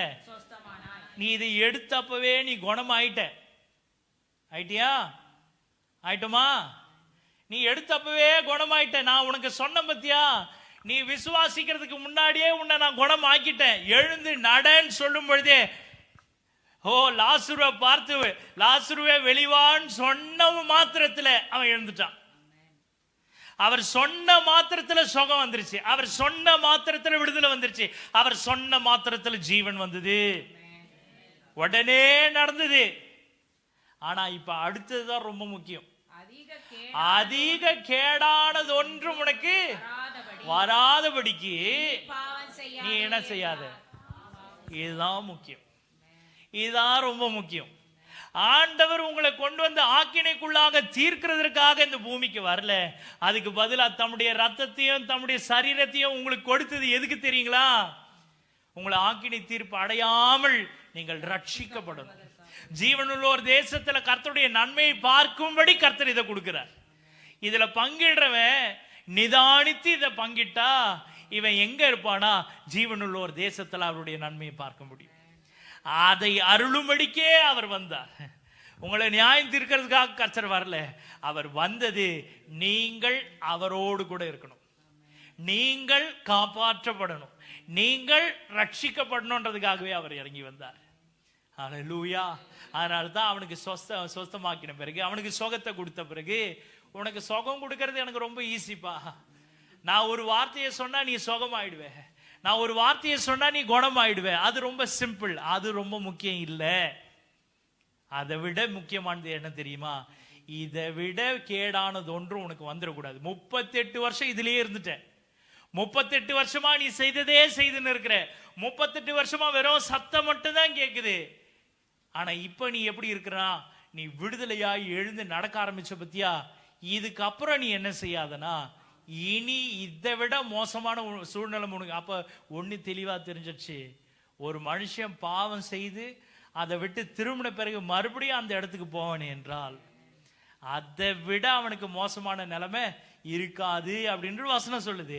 அதை போல கர்த்தர் இங்க அவனுக்கு நேரடியா சொல்ற, இதை விட கேடானது ஒன்றும் உனக்கு வராதபடிக்கு நீ என்ன செய்யாத, மறுபடியும் போய் அதே தப்ப செய்யாத. Praise the Lord. ஹல்லேலூயா. மூன்றாவது வேகமாய் கடந்து போகலாம். Praise the Lord. எபிரேயருக்கு எழுதின நிருபம் 11ஆம் அதிகாரம் 6வது வசனம். எபிரேயர் 11:6. விசுவாசம் இல்லாமல் தேவனுக்கு பிரியமாய் இருப்பது கூடாத காரியம். ஏனென்றால் தேவனிடத்தில் சேருகிறவன் அவர் உண்டென்றோ அவர் தம்மை தேடுகிறவர்களுக்கு பலன் அளிக்கிறவர் என்றும் விசுவாசிக்க வேண்டும். போதும். இப்ப எல்லாம் தேடுறாங்க எபிரேயர் எங்க இருக்குதுன்னு, இன்னும் தேடின்னு இருக்கு. எபிரேயர் 11:6 தெளிவா சொல்லுது, நீங்க என்ன செய்யணும்? விசுவாசம் இல்லாம தேவனை பிரியப்படுத்தவே முடியாது. அடுத்த வார்த்தை தான் ரொம்ப முக்கியம். ஏனென்றால் நீங்க தேவனிடத்துல சேரணும். இப்ப அந்த சொஸ்தமான பார்த்தீங்களா, 38 வருஷம் வியாதியஸ்தனா இருந்தானே, அவன் இப்போ அவனுக்கு ஆசை என்ன ஆசைனா, எழுந்து நடக்கணும். இதே இடத்துல நாற்றம் எடுத்து போய் இப்படியே படுத்தே இருக்கிறனே, எனக்கு ஒரு விடுதலை வரலையே அப்படின்னும் பொழுது அவனுக்கு இப்ப ஒரு ஆசை வந்திருக்கு, எழுந்து நடக்கணும் அப்படின்னும் பொழுது இப்ப வேதம் தெளிவா சொல்லுது, ஏனென்றால் தேவனிடத்துல சேர்றவன், இப்ப கர்த்தருடைய வார்த்தையை விசுவாசிக்கிறவன், அவனிடத்துல வந்திருக்கிறது யார் என்று அறிந்தவன், அவனுக்காக இறங்கி வந்த அந்த தெய்வம் யார் என்று தெரிந்தவன், அவர் உண்டென்றும் அவரை தேடுகிறவர்களுக்கு யாரா இருந்தாலும் அவர் என்ன கொடுப்பாருன்னா, என்ன கொடுப்பாரு? விசுவாசிக்கிறீங்களா? இது அதான் மறுபடியும் சொல்றேன், இதை நீங்க சாதாரணமான பந்தி, இது கிரேப் வைனோ இது பிரெட்டுமா நினைச்சீங்கன்னா இதால ஒன்னும் செய்ய முடியாது. அவரை விசுவாசித்து அவரிடத்துல சேருகிறவன், இதுல பந்தியில சேருகிறவன், அவர் உண்டென்றும் அவர் இதுல அவர் இருக்கிறார் என்றும் அவருடைய சரீரம் என்றும் அவருடைய ரத்தம் என்றும் உணர்ந்து விசுவாசித்து இதுல நான் பங்கு பெறேன் அப்படி நீங்க உண்மையா விசுவாசா, பிரைஸ் தி லார்ட், ஹல்லேலூயா, நிச்சயம் இதுல இருந்து உங்களுக்கு பலன் உண்டு, நிச்சயம் பலன் உண்டு. இது பலன் இல்லாம எப்போ போகணும்? விசுவாசிக்காம இதுல வந்து எடுத்துன்னு போயின்னு இருந்தா 38 வருஷம் இல்ல 70 வருஷம் ஆனாலும் அதே நிலைமை தான். ஆனால் இதை அவருடைய சரீரம் என்றும் ரத்தம் என்றும் நீங்க விசுவாசித்து இன்றைக்கு இதுல பங்கு பெறுவீர்கள். ஆனால் நிச்சயம் இங்கிருந்து போகும்பொழுது உங்களுக்கு ஒரு பலன் உண்டு. பலன் உண்டா? ஹல்லேலூயா. 4வது வேகமாய் வாசிங்க. எபிரேயருக்கு எழுதின நிருபம் 9ஆம் அதிகாரம் 28வது வசனத்தை வாசிங்க. அநேகருடைய பாவங்களை சுமந்து தீர்க்கும்படிக்கு ஒரே தரம் பலியிடப்பட்டு தமக்காக காத்து கொண்டிருக்கிறவர்களுக்கு ரட்சிப்பை அருளும்படி இரண்டாம் தரம் பாவம் இல்லாமல் தரிசனமாவார். Praise the Lord. Hallelujah. கிறிஸ்துவும் மறுபடியும் வாசிங்க. கிறிஸ்துவும் அநேகருடைய பாவங்களை சுமந்து தீர்க்கும்படிக்கு ஒரே தரம் பலியிடப்பட்டார். இத மாதம் மாதம் என்ன செய்றோம்? மாதம் மாதம் என்ன செய்றோம்? வருஷம் வருஷம் என்ன செய்றோம்? வருஷம் என்ன செய்றோம்? அவரை தூக்கி மாட்டினே இருக்கிறோம். வருஷம் என்ன செய்றோம்? எப்ப? குட் ஃப்ரைடே ஆனா வீட்டுல என்னதான்? யாராவது பிரியாணி போட்டிருக்கீங்க? ஒவ்வொரு வருஷம் குட் ஃப்ரைடேக்கு பிரியாணி போடுறோம். நம்ம போடுறோமா? சாப்பிட்டு இருக்கிறீங்களா? பாத்தீங்களா? நீங்க தான் உண்மையான விசுவாசி. அவர் ஒரே தரம், ஒரு தரம் தான். உங்க பாவத்துக்காக அவர் ஒரே தரம் என்ன செய்யப்பட்டார்? அவர் பலியிடப்பட்டார். அதனால போய் பிரியாணி சாப்பிடுங்கன்னு நான் சொல்ல. அதான் ஒரு தரம் பாஸ்டே சொல்லிட்டார். ஒரு தரம் அடுத்த குட் ஃப்ரைடே ஜமாய்ச்சிடுறேன் கிடையாது. அப்படி இல்லை. எதுக்காக உங்களுக்கு சொல்ல வந்தேன் அப்படின்னா, நாம தான் என்ன செய்யறோம்னா, துக்கம் கொண்டாடுறது எப்படி இருக்குதுன்னா, அவர் இப்ப ஏதோ பிணத்தை வீட்டுக்குள்ள வச்சுன்னு நம்ம உட்காந்து சாப்பிட்ற போல இருக்குது. ஒவ்வொரு முறையும் அவ்வளோ துக்கமா அனுசரிக்கிறீங்க. அதுல பலன் ஏதாவது இருக்குதா? நீங்க துக்கம் கொண்டாடுறதுக்கு ஒரு பலன் இருக்குதான்னு பார்த்தா ஒரு பலனும் கிடையாது. இந்த குட் ஃப்ரைடே விட்டா அடுத்த இதுல பலன் எதனா இருக்குதா? இதுல ஏதாவது அர்த்தம் இருக்குதா? ஒண்ணும் கிடையாது. ஆனா வேதம் தெளிவா சொல்லுது. வாசிங்க 9:28. கிறிஸ்துவும் அவர் அநேகருடைய பாவம், நம்ம எல்லாருடைய பாவத்தை அவர் என்ன செய்தார்னா சுமந்து தீர்க்கும்படிக்கு ஒரு தரம் பலி ஆயிட்டார். சரியா? பலியானார்.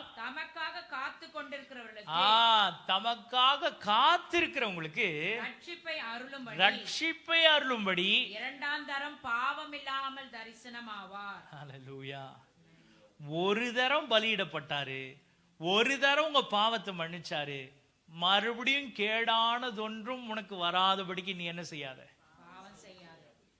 ஒரு தரம் தான் நான் பலியாவனே தவிர மறுபடியும் நீ பாவம் செய்துட்டு என்கிட்ட வந்துட்டு ஆண்டவரே மன்னியும், ஆண்டவரே குணமாக்கும், ஆண்டவரே எனக்கு இதை செய்யும் அப்படின்னா நிச்சயம் செய்ய முடியாது.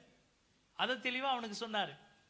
இனி கேடானது ஒன்று உனக்கு வராதபடிக்கு இனி என்ன செய்யாத? பாவம் செய்யாத. ஒரு தரம் நான் பலியாவேன், ஆனால் மறுபடியும் ஒரு தரம் நான் தரிசனமாய் உங்களுக்கு வருவேன். எப்ப தெரியுங்களா? நான் மீட்டு கொண்டவர்களை என்னிடமாய் சேர்க்கிறதற்கு, ரட்சிக்கிறதற்கு நான் அன்றைக்கு தரிசனமாவேன். Price the Lord. ஒரு தரம் உங்களுக்காக பலியான நீங்க என்னை அறியணும்ன்றதுக்காக, ஆனால் இன்னொரு தரம் நான் தரிசனமாவேன். Price the Lord. எதுக்காக? நான் உங்களை என்னோடு கூட சேர்த்து கொள்றதுக்கு. இதை நீங்க என்ன செய்யணும் தெரியுங்களா? வேதம் சொல்லுது. யோவான் 14:3 வாசிங்க. 1-3 வாசிங்க. யோவான் 14:1-3 வேகமா வாசிங்க. உங்கள் இருதயம் கலங்காதிருப்பதாக தேவனிடத்தில் விசுவாசமாய் இருங்கள், என்னிடத்திலும் விசுவாசமாய் இருங்கள். என் பிதாவின் வீட்டில் அநேக வாசஸ்தலங்கள் உண்டு. அப்படி இல்லாதிருந்தால் நான் உங்களுக்கு சொல்லி இருப்பேன். ஒரு ஸ்தலத்தை உங்களுக்காக ஆயத்தம் பண்ண போகிறேன். நான் போய் உங்களுக்காக ஸ்தலத்தை ஆயத்தம் பண்ணின பின்பு நான் இருக்கிற இடத்துல நீங்களும் இருக்கும்படி நான் மறுபடியும் வந்து என்னிடத்தில் சேர்த்துக் கொள்வேன். இரண்டாவது வர்றது எதுக்கு தெரியுங்களா? அவ்வளவுதான். ஒரு தரம் உங்க பாவத்தை மன்னிக்கிற ஜீவாதார பலியாய் அவர் இறங்கி வந்தார். உங்க பாவம் மன்னிக்கப்பட்டாயிற்று. நீங்க அதை நினைவு கூர்ந்து எனக்காக அடிக்க கொடுத்த அந்த சரீரமும் ரத்தத்தையும் நான் நினைவு கூர்ந்து என் பாவம் மன்னிக்கப்பட்டது அப்படின்ற இருதயத்தோட தான் இதுல பங்கு பெறுறோம். இதை இப்போ எடுத்துட்டு அடுத்த மாசத்துக்கு நான் ப்ரீ புக்கிங் பண்ற மாதிரி பலி செலுத்தினாங்க பார்த்தீங்களா பழைய ஏற்பாட்டில்? அது மாதிரி பாவம் செய்துட்டு போய் பலி செலுத்துற பழக்கம் இல்லை. இப்ப அதான் தெளிவா எபிரேயர்ல நம்ம வாசிச்சோம் 9:28 ஒரே தரம் அவர் பலியானார். இரண்டாவது தரம் அவர் தரிசனம் ஆகும் பொழுது தம்மால் தெரிந்து கொள்ளப்பட்ட தம்முடைய நாமத்தை ஏற்றுக்கொண்ட தம்முடைய பிள்ளைகளை தம்மிடமாய் சேர்த்து கொள்ளும்படி அவர் திரும்பி வருகிறார். அதனாலதான் அந்த வசனம் யோவான்ல 14:1 வாசிக்கும் பொழுது தேவனிடத்துல என்ன செய்யுங்க, விசுவாசமா இருங்க என்னிடத்துல. அப்ப நீங்க எதை விசுவாசிக்கணும்னா, 4வது அவர் மீண்டும் வரப்போகிறார், அவர் வரும் பொழுது நான் அவரை தரிசிப்பேன். அவர் மீண்டும் வரப்போகிறார், அவரிடமா என்னை சேர்த்து கொள்ள போகிறார். Price the Lord. இதை நான் விசுவாசிக்காம இருந்தா நான் என்றைக்கோ பிரைஸ் தி லார்ட். ஹல்லேலூயா. 5ஆம் காரியம், யோவான் எழுதின சுவிசேஷம் 10ஆம் அதிகாரம் 29வது வசனத்தை வாசிங்க. யோவான் 10:29. அவைகளை எனக்கு தந்தை என் பிதா எல்லாரிலும் பெரியவராய் இருக்கிறார், அவைகளை என் பிதாவின் கையிலிருந்து பறித்துக் கொள்ள. மன்னிக்கணும் பிரைஸ் தி லார்ட், மன்னிக்கணும் பிரைஸ் தி லார்ட். 20 மன்னிக்கணும், 20 29. அவர்களில் யோவான் சுவிசேஷம் 20ஆம் அதிகாரம் 21. அதற்கு இயேசு, நீ என்னை கண்டதினால் விசுவாசித்தால் காணாதிருந்தும் விசுவாசிக்கிறவர்கள் பாக்கியவான்கள் என்றார். இந்த புத்தகத்தில் எழுதியிருக்கிறார். இப்ப 25 வாசிங்க. மற்ற சீஷர்கள் கர்த்தரை கண்டோம் என்று அவனுடனே சொன்னார்கள். அதற்கு அவன் அவருடைய கைகளில் ஆணிகள் உண்டான காயத்தை நான் கண்டேன். அவருடைய கைகளில் ஆணிகளால் உண்டான காயத்தை கண்டு அந்த காயத்தில் என் விரலை விட்டு. இப்ப மத்தவங்க என்ன செய்தாங்கன்னா, பார்த்தாங்க, கண்டாங்க, கண்டோம் அப்படின்னு சொன்னாங்க. இவன் ஒரு படி மேல போய் என்ன சொல்றான்னா, நான் அவர் கைகள்ல ஆணிகளால் உண்டான காயத்தை கண்டு. அங்க நிறுத்தல ஐயா, நம்ம ஐயா அங்க நிறுத்தவே இல்லை. ஒரு படி மேல போய் சொல்றாரு, அந்த காயத்தில் விரலை இட்டு. Price the Lord. இன்னைக்கு நம்மள குணமாகணும்னு நினைக்கிற அநேகம் பேரு இத நான் எடுக்கிறதுனால நான் குணமாயிருக்கிறேன், நான் மாற்றப்பட்டிருக்கிறேன்றது விசுவாசிக்கிறது இல்லை. அதுக்கு நான் என்ன செய்யணும், ஏது செய்யணும், எப்படி செய்யணும் அப்படின்னு அது போய் ஆராய்ஞ்சு பார்த்து மறுபடியும் அதே பாவத்துக்குள்ள போய் விடுறது. Price the Lord. என்ன புரிஞ்சுதா இல்லையா? இப்ப இவர் என்ன சொல்றாருன்னா, இந்த மற்ற சீஷர்கள்லாம் என்ன சொல்றாங்கன்னா, அவரை நாங்கள் கண்டோம் அப்படின்றாங்க. இவர் என்ன சொல்றாருன்னா, நான் காண்றது மாத்திரம் இல்லை, I will have to test. நான் என்ன பண்ணும், காயத்துக்குள்ள என் கையை விட்டு டெஸ்ட் பண்ணி பார்க்கணும். நான் குணமாயிட்டேனா இல்லையான்றதை நான் என்ன செய்யணும், இப்ப டெஸ்ட் பண்ணி பார்க்கணும். பாவம் என்னை விட்டு போச்சா இல்லையான்றத டெஸ்ட் பண்ணி பார்க்கணும். எங்க சாராய கடையில போய் நின்று நாங்க போய் நின்னா கூட எனக்கு அந்த எண்ணமே வரக்கூடாது. எப்படி வராம இருக்கும்? நான் போய் அந்த சீரியலை பார்க்கவே கூடாது. டிவி ஆன் பண்ணிட்டு அதுலயே திருப்பி நின்றா அந்த சீரியல் வராமலே இருக்கும். கரெக்டா அந்த மணி நேரத்துல தான் உட்காந்து அந்த சீரியலை தேடுறதே தடவுறதே. பாரு, இந்த டைம் ஆயிடுச்சா, கரெக்டா இந்த டைம்ல அந்த சீரியல் வரக்கூடாது. நான் பார்ப்பேன், எது வரக்கூடாது, சீரியல் வரக்கூடாது. நான் இன்ஸ்டாகிராம் நோட்டுவேன், ஆனா அதுல தப்பா எதுவும் வரக்கூடாது. எதுல டெஸ்ட்? நீங்க குணமானதுல டெஸ்ட் இல்ல. நீங்க பாவத்துக்கூடயே விளையாடி அந்த பாவம் என்ன எதுவும் செய்யக்கூடாதுன்னு நீங்க நினைக்கிறீங்க. நீங்க என்ன நினைக்கிறீங்கன்னா, இந்த ராபோதன பந்தியில நான் கையிட்டு போன பிறகு இது இந்த ரத்தமோ இந்த சதையோ எனக்கு என்ன ஆயிடணும்னா எனக்கு ஷீல்டா மாறிடணும்னு நினைக்கிறீங்க. அது எப்படி மாறும்? அப்படி இந்த இது உள்ள காட்டுறாங்கல்ல, அப்படி சூப்பர் பவர் காட்டுறாங்கல்ல, இதை சாப்பிட்ட உடனே அப்படியே நம்மளை சுத்தி ஒரு வேலி அடிச்ச மாதிரி, நெருப்பு வந்த மாதிரி அப்படியே நினைக்கிறது. நம்ம எல்லாம் நினைச்சிட்டா அதுக்கப்புறம் எந்த பாவமும் என்னை தொடாது. எப்படி தொடாம இருக்கும்? இவரு பார்த்து கண்டோம் அப்படின்னா நீ அதை கூட விசுவாசிக்க வேண்டாம். நானும் பார்க்கிறேன் அப்படின்னா அது ஒரு படி. ஓகே, போய் சரி, ஓகே, அவனும் பார்க்கணும்னு ஆசைப்படுறான். சரி, பாரு, அவர் வரும்பொழுது பார்த்தா என்ன, நாங்க விசுவாசிக்க. ஏன்னா மனுஷனே, ஆசியில சுவாசம் உள்ள மனுஷனே நம்ப அதன் போட்டிருக்குதுன்னு ஒருவேளை தோமா சொன்னாலும் சொல்வார். சரி, அதனால உன் விருப்பப்படி ஆண்டவர் உனக்கு தரிசனமானா போதும். சரி, ஓகே, நீ அப்பயாச்சும் விசுவாசி அப்படின்னா பரவாயில்ல. இவர் இல்ல, நான் பார்த்த பிறகு I will have to test. கையை உள்ள விட்டு அவர் இயேசு தானான்னு நான் சோதிச்சு பார்த்தா தான் நான் தீர்மானம் பண்ணுவேன் அவர் தான் இயேசு அப்படின்னா. எப்படி அது? பாவம் உன்னில இருந்து நீங்கிச்சு. இப்ப இந்த மனுஷனை கவனிங்க. 38 வருஷம் படுத்தே கிடக்குறான்.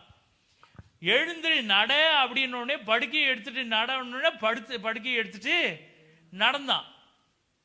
இவன் என்ன செய்யலன்னா மறுபடியும் படுக்கை கீழே போட்டு ஒரு வாட்டி படுத்து எழுந்து பார்க்குறேன்னு எழுந்தானா. ஒரு முறை இவர் எழுந்து நடன்ட்டார். நானும் இத்தனை நாள் யாருமே இந்த மாதிரி சொன்னதில்லை. நானும் ஒரு அவசரத்தில் எழுந்துட்டேன். இரு மறுபடியும் படுத்துட்டு இன்னொரு முறை எழுந்து பார்க்கலாம். எழுந்துக்க முடியுதா? செய்கிறோமா இல்லையா? இப்போ முதல் இப்போ செப்பல்லாம் டெஸ்ட் பண்ணோம்ல, செப்பல் கடைக்கு போகிறோம்ல, செப்பல் போட்டு பார்ப்போம். ஒரு முறை பார்த்து எடுத்துடுறோம்.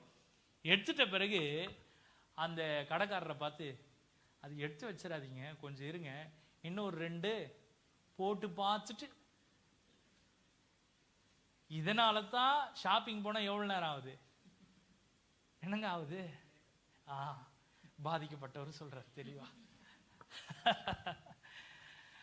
அப்போ நமக்கு என்ன எப்படி இருக்குதுன்னா, என்னை குணமாக்குகிற தெய்வம் எனக்கு உண்டு என்பதையும் அவரால் எனக்கு பலன் உண்டு என்பதையும் நான் விசுவாசனா மறுபடியும் அந்த கேடான பாவத்துக்கு நான் திரும்ப மாட்டேன். நெவர் டெஸ்ட் தி லார்ட். ஆண்டவர் சோதிச்சு பார்க்காது. உங்களை இன்றைக்கு குணமாக்குகிறார்னா அது உண்மை. அவர் பொய் சொல்லுகிறதுக்கு அவர் மனுஷன் அல்ல. உங்களை குணமாக்குறாருன்னா குணமாக்கி இருக்கிறார். அதனால தான் ஆண்டவர் ஆரம்பிக்கும் பொழுதே சொல்றார், நீங்க என்ன விசுவாசிங்க, பிதாவினிடத்துல விசுவாசமா இருங்க, என்னிலும் விசுவாசமா இருங்க. Praise the Lord. ஹல்லேலூயா. 3வது காரியம் நாம தியானிக்க போறோம். 2வது தலைப்புல 5 காரியங்களை நாம பார்த்தோம். 3வது காரியம், பாவம் நீக்கப்பட்ட நாம் நித்திய ஜீவனை அடைவது எப்படி? இது வரைக்கும் என்ன செய்தீங்க? விசுவாசத்தினால எப்படி பாவம் உங்களை விட்டு நீங்கோன்றது 5 காரியம் பார்த்தோம். இப்ப பாவம் நீங்கிடுச்சுல, இப்ப அடுத்து என்னது? பாவம் நீங்கிச்சா? இன்னும் டவுட் இருக்குதா? எனக்கு ஒன்றும் இல்லை. இன்னொரு 1/2 மணி நேரம் எடுப்பேன்னு வச்சுங்க, அடுத்த 5 பாயிண்ட். இப்ப பாவம் நீங்கின பிறகு வேதம் சொல்லுது நித்திய ஜீவனை அடையணும் நான். அப்ப பாவம் நீக்கப்பட்ட நாம் நித்திய ஜீவனை அடைவது எப்படி? How do we obtain eternal life after being cleansed? Praise the Lord. How do we obtain eternal life after being cleansed? சுத்தமாக்கப்பட்ட பிறகு அந்த நித்திய ஜீவனை நான் எப்படி சுதந்தரிப்பது? வாசிக்கலாமா?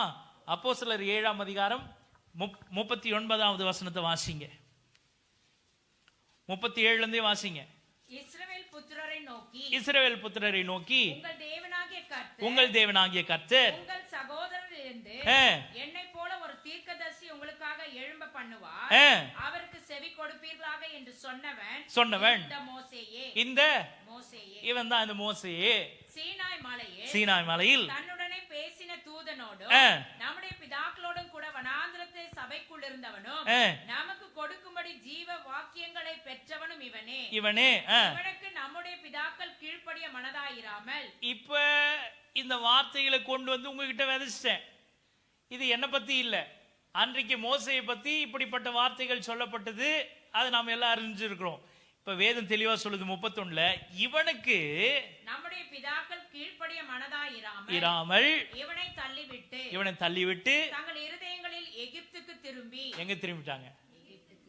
யாரை தள்ளிட்டாங்க? நேற்று யாரை பார்த்தோம்?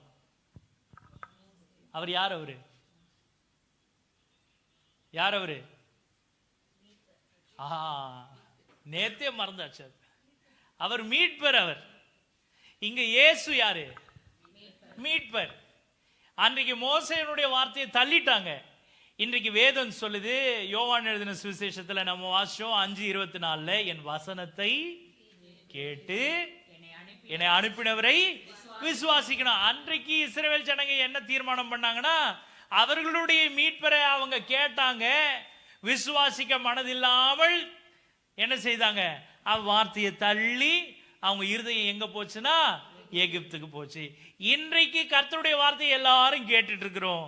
கர்த்தருடைய வார்த்தையை நீங்க விசுவாசிங்கன்னா அது உங்களுக்குள்ள சென்று அதுக்குரிய பலனை உங்க கைகளில் இன்றைக்கு காலையில உங்களுக்கு கொடுக்கும். அப்படி நீங்க விசுவாசிக்கல என்றால் உங்கள் மறுபடியும் உங்க இருதயம் எங்க போகுதுன்னு அர்த்தம்னா பழைய அடிமைத்தனத்துக்கு திரும்பும்படி உங்க இருதயத்தை செலுத்துறீங்கன்னு அர்த்தம். உங்க மீட்பரை தள்ளுறீங்கன்னு அர்த்தம். அவர் வார்த்தையை தள்ளுறீங்கன்னு அர்த்தம். அவர் வார்த்தையை தள்ளினா அவரை அனுப்பினவரை நீங்க விசுவாசிக்காம போறீங்கன்னு அர்த்தம். அப்ப பாவத்தை கர்த்தர் உங்களிலிருந்து நீக்கினது உண்மை. Price the Lord. பாவம் நீங்கின பிறகு உங்களுக்குள்ள நித்திய ஜீவன் உள்ள பிரவேசிக்கணும்னா நீங்க என்ன செய்யணும் தெரியுங்களா? உங்களை மீட்டு கொண்டவரை நீங்க விசுவாசிக்கிறது மாத்திரமல்ல, மறுபடியும் அந்த பழைய எகிப்திற்கு உங்க இருதயத்தில் திரும்பிடாதீங்க. அதிக கேடான தொன்று முன்னை உனக்கு வராதபடிக்கு நீ என்ன செய்யாத. அப்ப பாவம் மன்னிக்கப்பட்டது உண்மை. அதனாலதான் இதுல பிரவேசிக்கிறோம். இதை பிரவேசிச்ச பிறகு மறுபடியும் வெளியே போய் அதே பாவத்தை செய்தீங்கன்னா நீங்க எங்க திரும்புறீங்க? நித்திய ஜீவன் உங்களுக்கு. Price the Lord. வேகமா கடந்து போறேன். யோவான் எழுதின சுவிசேஷம் 6ஆம் அதிகாரம் 35-36 வசனங்கள் வாசிங்க. இயேசு அவர்களை நோக்கி, ஜீவ அப்பம் நானே, என்னிடத்தில் வருகிறவன் ஒரு காலம் பசி அடையான், என்னிடத்தில் விசுவாசமா இருக்கிறவன் ஒரு காலம் தாகமடையான். நீங்கள் என்னை கண்டிருந்தும் விசுவாசியாமல் இருக்கிறீர்கள்.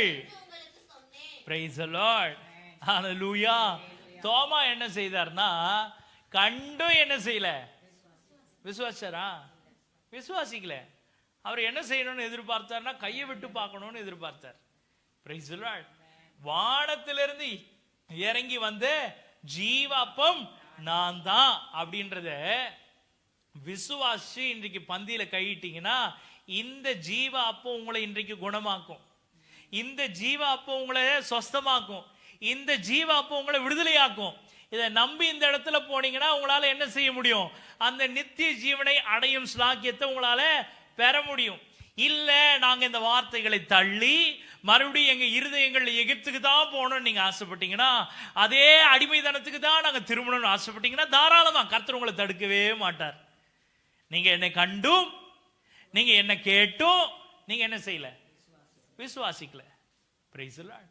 ஹல்லேலூயா. 27-33 வேகமா வாசிக்க முடியுமா? அதே 6ஆம் அதிகாரம் 27-33.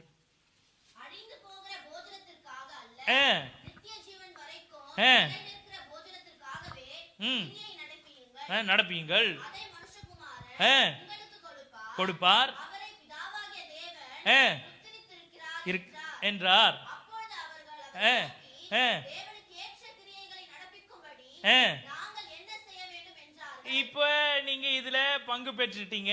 இப்ப நீங்க வெளியே போயிட்டு உங்க இருதயம் எகிப்துக்கு திரும்பாம இருக்கணும்னா நாங்கள் என்ன செய்ய வேண்டும் அப்படின்னு கேக்குறாங்க. இப்ப இயேசு சொல்றார், அரவணா சொல்ல, இயேசு உங்களுக்கே சொல்றார். நேரடியா குணமாகணும்னு நினைக்கிற ஒவ்வொருத்தருக்கும் கர்த்தர் சொல்றார். இயேசு அவர்களை நோக்கி, நீ அவரை அனுப்பினவரை விசுவாசிப்பதே. இப்ப இந்த காலையில எது உங்களுக்கு தேவனுக்கு ஏற்ற கிரியை? நீங்க விசுவாசி. என் பாவம் என்ன அவரை அனுப்பினவர் என் பாவத்தை மன்னிச்சார், என்னை குணமாக்கினார், அவர் என்னை சொஸ்தமாக்கினார். இனி நான் படுத்துனே இருக்க வேண்டிய அவசியம் இல்லை. 38 வருஷம் அதிலேயே பழகி இருந்தாலும் இனி படுக்க வேண்டிய நிலைமை எனக்கு இல்லை. அவர் என்னை பார்த்து என்ன சொன்னார்னா, எழுந்து உன் படுக்கையை எடுத்துட்டு நடன்னு சொன்னாரு. இனி நடக்கிறது மாத்திரம் தான் என் வேலை, படுக்கிறது என் வேலை இல்லை. Price the Lord. என்னை அனுப்பினவரை நான் விசுவாசிக்கிறதே நான் செய்யற தேவனுக்கு ஏற்ற கிரியை. நீங்க ஒருவேளை கேட்கலாம், நான் பழைய பாவத்தை விட்டுட்டேன், பழைய பாவத்தை விட்டுட்ட பிறகு நான் இப்படி நித்திய ஜீவனை நான் அடையணும்னா, நித்திய ஜீவனுக்கு ஏற்ற கிரியைகளை நான் நடப்பிக்கணும்னா நான் என்ன செய்யணும்னு நீங்க கேட்டீங்கன்னா, அவரை விசுவாசிப்பதே நீங்கள் செய்யக்கூடிய தேவனுக்கு ஏற்ற கிரியை. அவரை நம்பி என் பாவத்தை அவர் கழுவினார், அதை அவருடைய மரணத்தினால அதை வென்று தீர்த்தார் என்றதை நீங்க இந்த காலையில நம்பி விசுவாசித்து இந்த இடத்துல இந்த பந்தியில கையிட்ட பிறகு வெளியே போனீங்கன்னா அதை அப்படியே விசுவாசிங்க. அவர் வரும் பொழுது நீங்கள் கரைத்திரையற்றவர்களாய் அவருக்கு முன்னாடி நிற்பீங்க. இல்ல நான் எகிப்துக்கு தான் திரும்பினா அதே பாவத்தை செய்துட்டு அடுத்த 2வது வாரத்தை நீங்க என்ன செய்யுங்க, வந்து மறுபடியும் கையிடுங்க. அன்னைக்கும் வேற ஒரு வார்த்தையை கர்த்தர் கொடுப்பார். அன்னைக்கு மறுபடியும் போங்க, எகிப்துக்கு திரும்புங்க, திருப்பி வாங்க. இதே வழக்கமா இருக்கும். எங்க போக முடியாது.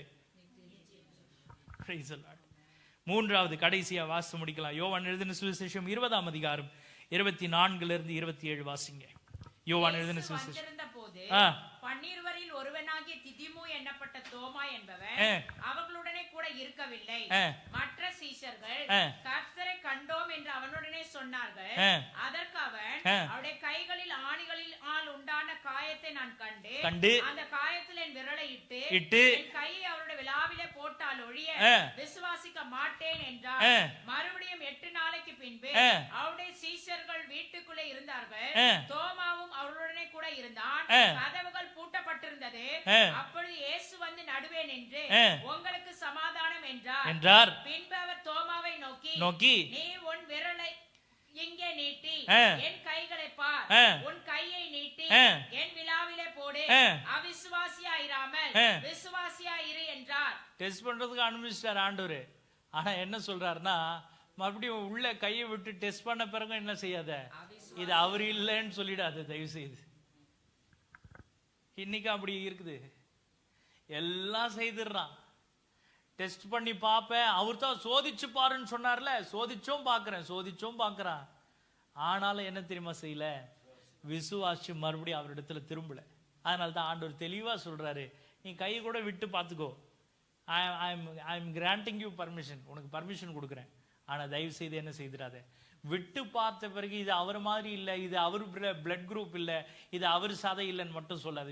அவிசுவாசி ஆயிராமல் விசுவாசி ஆயிரு. அப்படியே முடிக்காம தோமா அவருக்கு பிரதித்திரமாக, என் ஆண்டவரே என் தேவனே. பாத்தீங்களா, இப்போதான் இருதயம் குத்தப்படுது. ஆண்டவரே என் தேவனே, என் ஆண்டவரே என் தேவனே. கையிட்டு பார்த்தானா, டெஸ்ட் பண்ணானா? ஏன் டெஸ்ட் பண்ணல தெரியுமா? ஏன் டெஸ்ட் பண்ணல? ஏங்க டெஸ்ட் பண்ணல? 8 நாளுக்கு முன்னாடி என்ன நடந்தது? 8 நாளைக்கு முன்னாடி என்ன நடந்தது? மனசுல என்ன இருக்கணும்? டெஸ்ட் பண்ண. இது யாருக்கு மாத்திரம் தான் தெரியும்? யாருக்கு மாத்திரம் தெரியும்? கூட இருந்த சீஷர்களுக்கும் தோமாவுக்கு மாத்திரம் தான் தெரியும். கரெக்டா? இயேசு 8 நாளைக்கு பிறகு வந்து நிக்கிறார். நின்ன பிறகு அவர் சொல்ற வார்த்தை என்னது? சமாதானம் சொன்னார். சரி, ஓகே. அடுத்து என்ன சொல்றாரு? எடுத்த உடனே யார் அவிசுவாசியா இருந்தானோ அவனை பார்த்து நேரடியா முகமா பார்த்து சொல்றாரு. இப்ப அவனுக்கு பயம் வந்துடுச்சு. என்ன பயம் தெரியுமா? 8 நாள் முன்னாடி நான் இப்படி சொன்னேன்றது வேற யாருக்கும் தெரிய வாய்ப்பு இல்லை. இங்க இருந்த இவங்களுக்கு மாத்திரம் தான் தெரியும். நான் என்ன செய்தேன்றதை அவர் சொன்னார் பாத்தீங்களா? அதனால விசுவாசிக்க ஆரம்பிச்சேன். இந்த ஸ்திரீ வந்து சொல்றா, நான் செய்தது எல்லாம் ஒருத்தர் எனக்கு சொன்னாருன்னு சொன்னா பாருங்க, அவ பேர்ல விசுவாசம் வச்சு ஹalleluya God hallelujah ஜன கிராமமே ஓடி வருது. அப்புறம் சொல்றாங்க, நீ சொன்னதுனால மாத்திரம் நாங்க விசுவாசிக்கல, நாங்களே கண்டு. இப்ப அவன் சொல்லுவான், சீஷன் சொல்லுவான், தோமா சொல்லுவான், நீங்க எல்லாரும் சொன்னதுனால இல்ல, நானே என் கண்ணால பார்த்த. எதை தெரியுமா? காயத்தை இல்ல. எதை தெரியுமா? விழாவில் இல்ல. எதை தெரியுமா? இயேசுவ முகமுகமா பார்த்தேன். எதனால பார்த்தனா? நான் சொன்ன எல்லாவற்றையும் அவர் எனக்கு சொன்னார். ஹalleluya. இன்றைக்கு நீங்க அவரை விசுவாசிப்பீர்கள் என்றால், உங்களை குறிச்சு வேற எந்த மனுஷனுக்கும் தெரியாத அவர் ஒருத்தருக்கு தெரியும். வேற எந்த மனுஷனும் ஆராய்ஞ்சு பார்க்காதது அவர் அறிஞ்சிருக்கிறார். அவர் வந்து எல்லாத்தையும் உங்களுக்கு சொல்லும் பொழுது உங்க இருதயம் என்ன செய்ய தெரியுங்களா? அவரிடத்துல விசுவாசமாக மாறும். ஆண்டவர் சொல்றான், ஒன்னே தோமா சொல்றான், ஆண்டவரே என் தேவனே தப்பு பண்ணிட்டப்பா, உங்களை போய் விசுவாசிக்காம நான் இப்படி கேட்டுட்டேன், ஆண்டவரே என்னை தயவாய் மன்னிச்சிருங்க. அவன் கூப்பிட்டு அந்த கூக்குரலையே கேக்குது, ஆண்டவரே என் தேவனே நான் சொன்ன எல்லாத்தையும் எனக்கு சொல்லிட்டீங்க. நான் இந்த 4 செவத்துக்குள்ள இந்த 4 மனுஷங்க மாத்திரம் தெரிகிற அளவுக்கு நான் சொன்னதை நீங்க என்ன செய்துட்டீங்கன்னா, கேட்டு 8 நாள் பிறகு நீங்க வந்து நின்று மத்த யாருக்கிட்டையும் நீங்க பேசல. இப்படி சொன்னா நான் விசாரிக்கல, நீங்களே உங்க வாயினால சொன்னீங்க, தோமா உனக்கு என் கைதனை வேணும், கையை பாரு. உனக்கு என் விழாதனை வேணும், என் விழாவில் கையை விட்டு பாரு அப்படின்றாரு. ஆண்டவர் சொல்றாரு, நீ விசுவாசிப்பா அப்படின்றாரு. வேற யாராவது சொல்லி இருந்தா கூட நான் யோசிக்கணும். ஆனால் எனக்காய் ரத்தம் சிந்தி என்னை மீட்கும்படி என்னை ரட்சிக்க வந்த ஆண்டவரே நான் என்ன செய்தேன்னு சொன்ன பிறகு இதுக்கு மேலேயே நான் மனம் திரும்பலனா என்ன போல ஒரு கேடான பாவி இந்த பூமியில இருக்க முடியாது. ஹல்லேலூயா. இயேசு நேரடியா சொல்றாரு.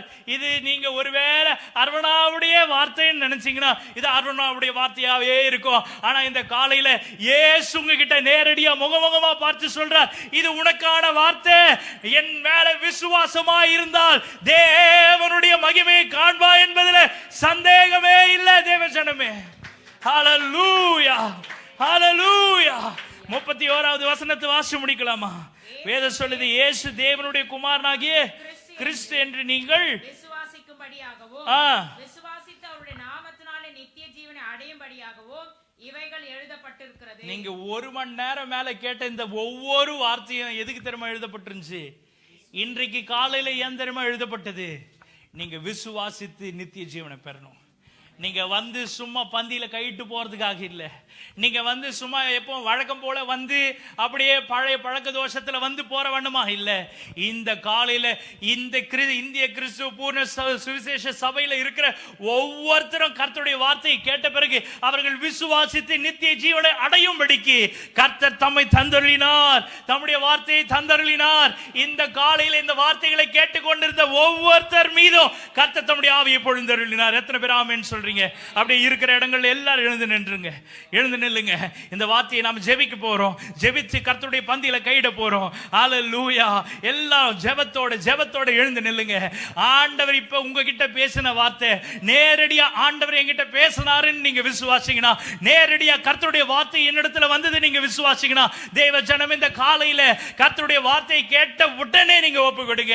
இந்த வார்த்தை எனக்கு என் இயேசு என்னிடத்துல பேசினது நீங்க விசுவாசித்த ஒரு மனுஷியா இந்த காலையில இருப்பீர்கள் என்றால் இங்க இருந்து நீங்க போகும் பொழுது நீங்க எப்படி போக கூடாது தெரியுங்களா? எப்படி போக கூடாது தெரியுங்களா? இத்தனை வருஷம் நான் எப்படி படுத்து கிடந்தேனோ, இத்தனை வருஷம் நான் எப்படி இருந்தேனோ அதை போலவே இங்க இருந்து போறேன் அப்படி நீங்க போக கூடாது. ஆண்டவர் என்ன பார்த்தாரு, என்ன முகமுகமா பார்த்தாரு, என்னை பார்த்து சொன்னாரு, என் படுக்கையை எடு, உன் படுக்கையை எடுத்துட்டு நடன்னு சொன்னாரு. ஆண்டவர் சொன்னாரு, ஆண்டவர் என்னை பார்த்து சொன்னாரு, இதோ என் கைகளை பாரு, என் விழாவில் உன் கையை விட்டு பாரு. உங்களை பார்த்து நேரடியா கர்த்தர் சொல்றாரு. இதை விசுவாசிக்கிறீர்கள் என்றால் இன்றைக்கே உங்களால சொல்ல முடியும், என் தேவனே என் ஆண்டவரேன்னு சொல்ல முடியும். இப்ப நீங்க விசுவாச கூட்டமா இருப்பீர்கள் என்றால் கர்த்தர் உங்களிடத்தில் இந்த காலையில தம்முடைய வார்த்தையை வெளிப்படுத்தி கொண்டு இருக்கும் பொழுது ஆண்டவரை பார்த்து நீங்க தைரியமா சொல்வீங்க, என் ஆண்டவரே என் தேவனே என் தேவனே என் தேவனே. சொல்ல முடியுமா? உங்களால இந்த காலையில சொல்ல முடியுமா? உங்களால சொல்ல முடியுமா? தேவஜனமே, thank you Lord, thank you Father. இந்த காலையில உங்களால சொல்ல முடியுமா? ஆண்டவரே பாரும் தந்தாயே எந்த உள்ளத்தை யாரும் காணாவுள்ளால் கோலத்தை பாரு தந்தாயே. ஓ ஆமென். யாரும் காணாவுள்ளால்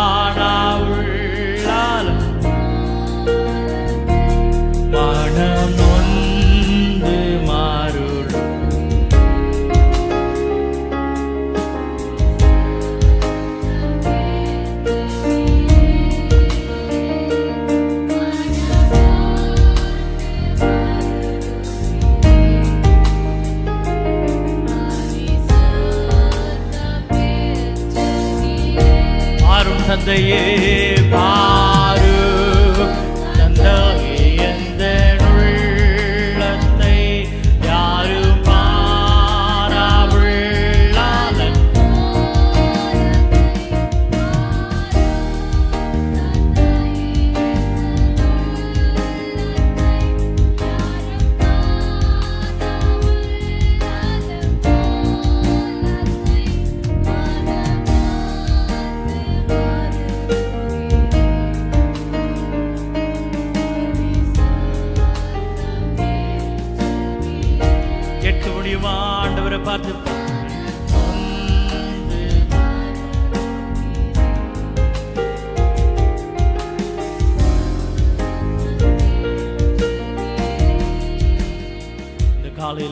வசனத்தை கேட்ட ஒவ்வொருத்தரும் நீங்க உண்மையா விசுவாசிச்சு ஆண்டவரிடத்துல ஒப்புரவாகி, ஆண்டவரே என்னிடத்துல இருக்கிற குறைகள் நீங்க எல்லாவற்றையும் அறிந்திருக்கிறீங்க.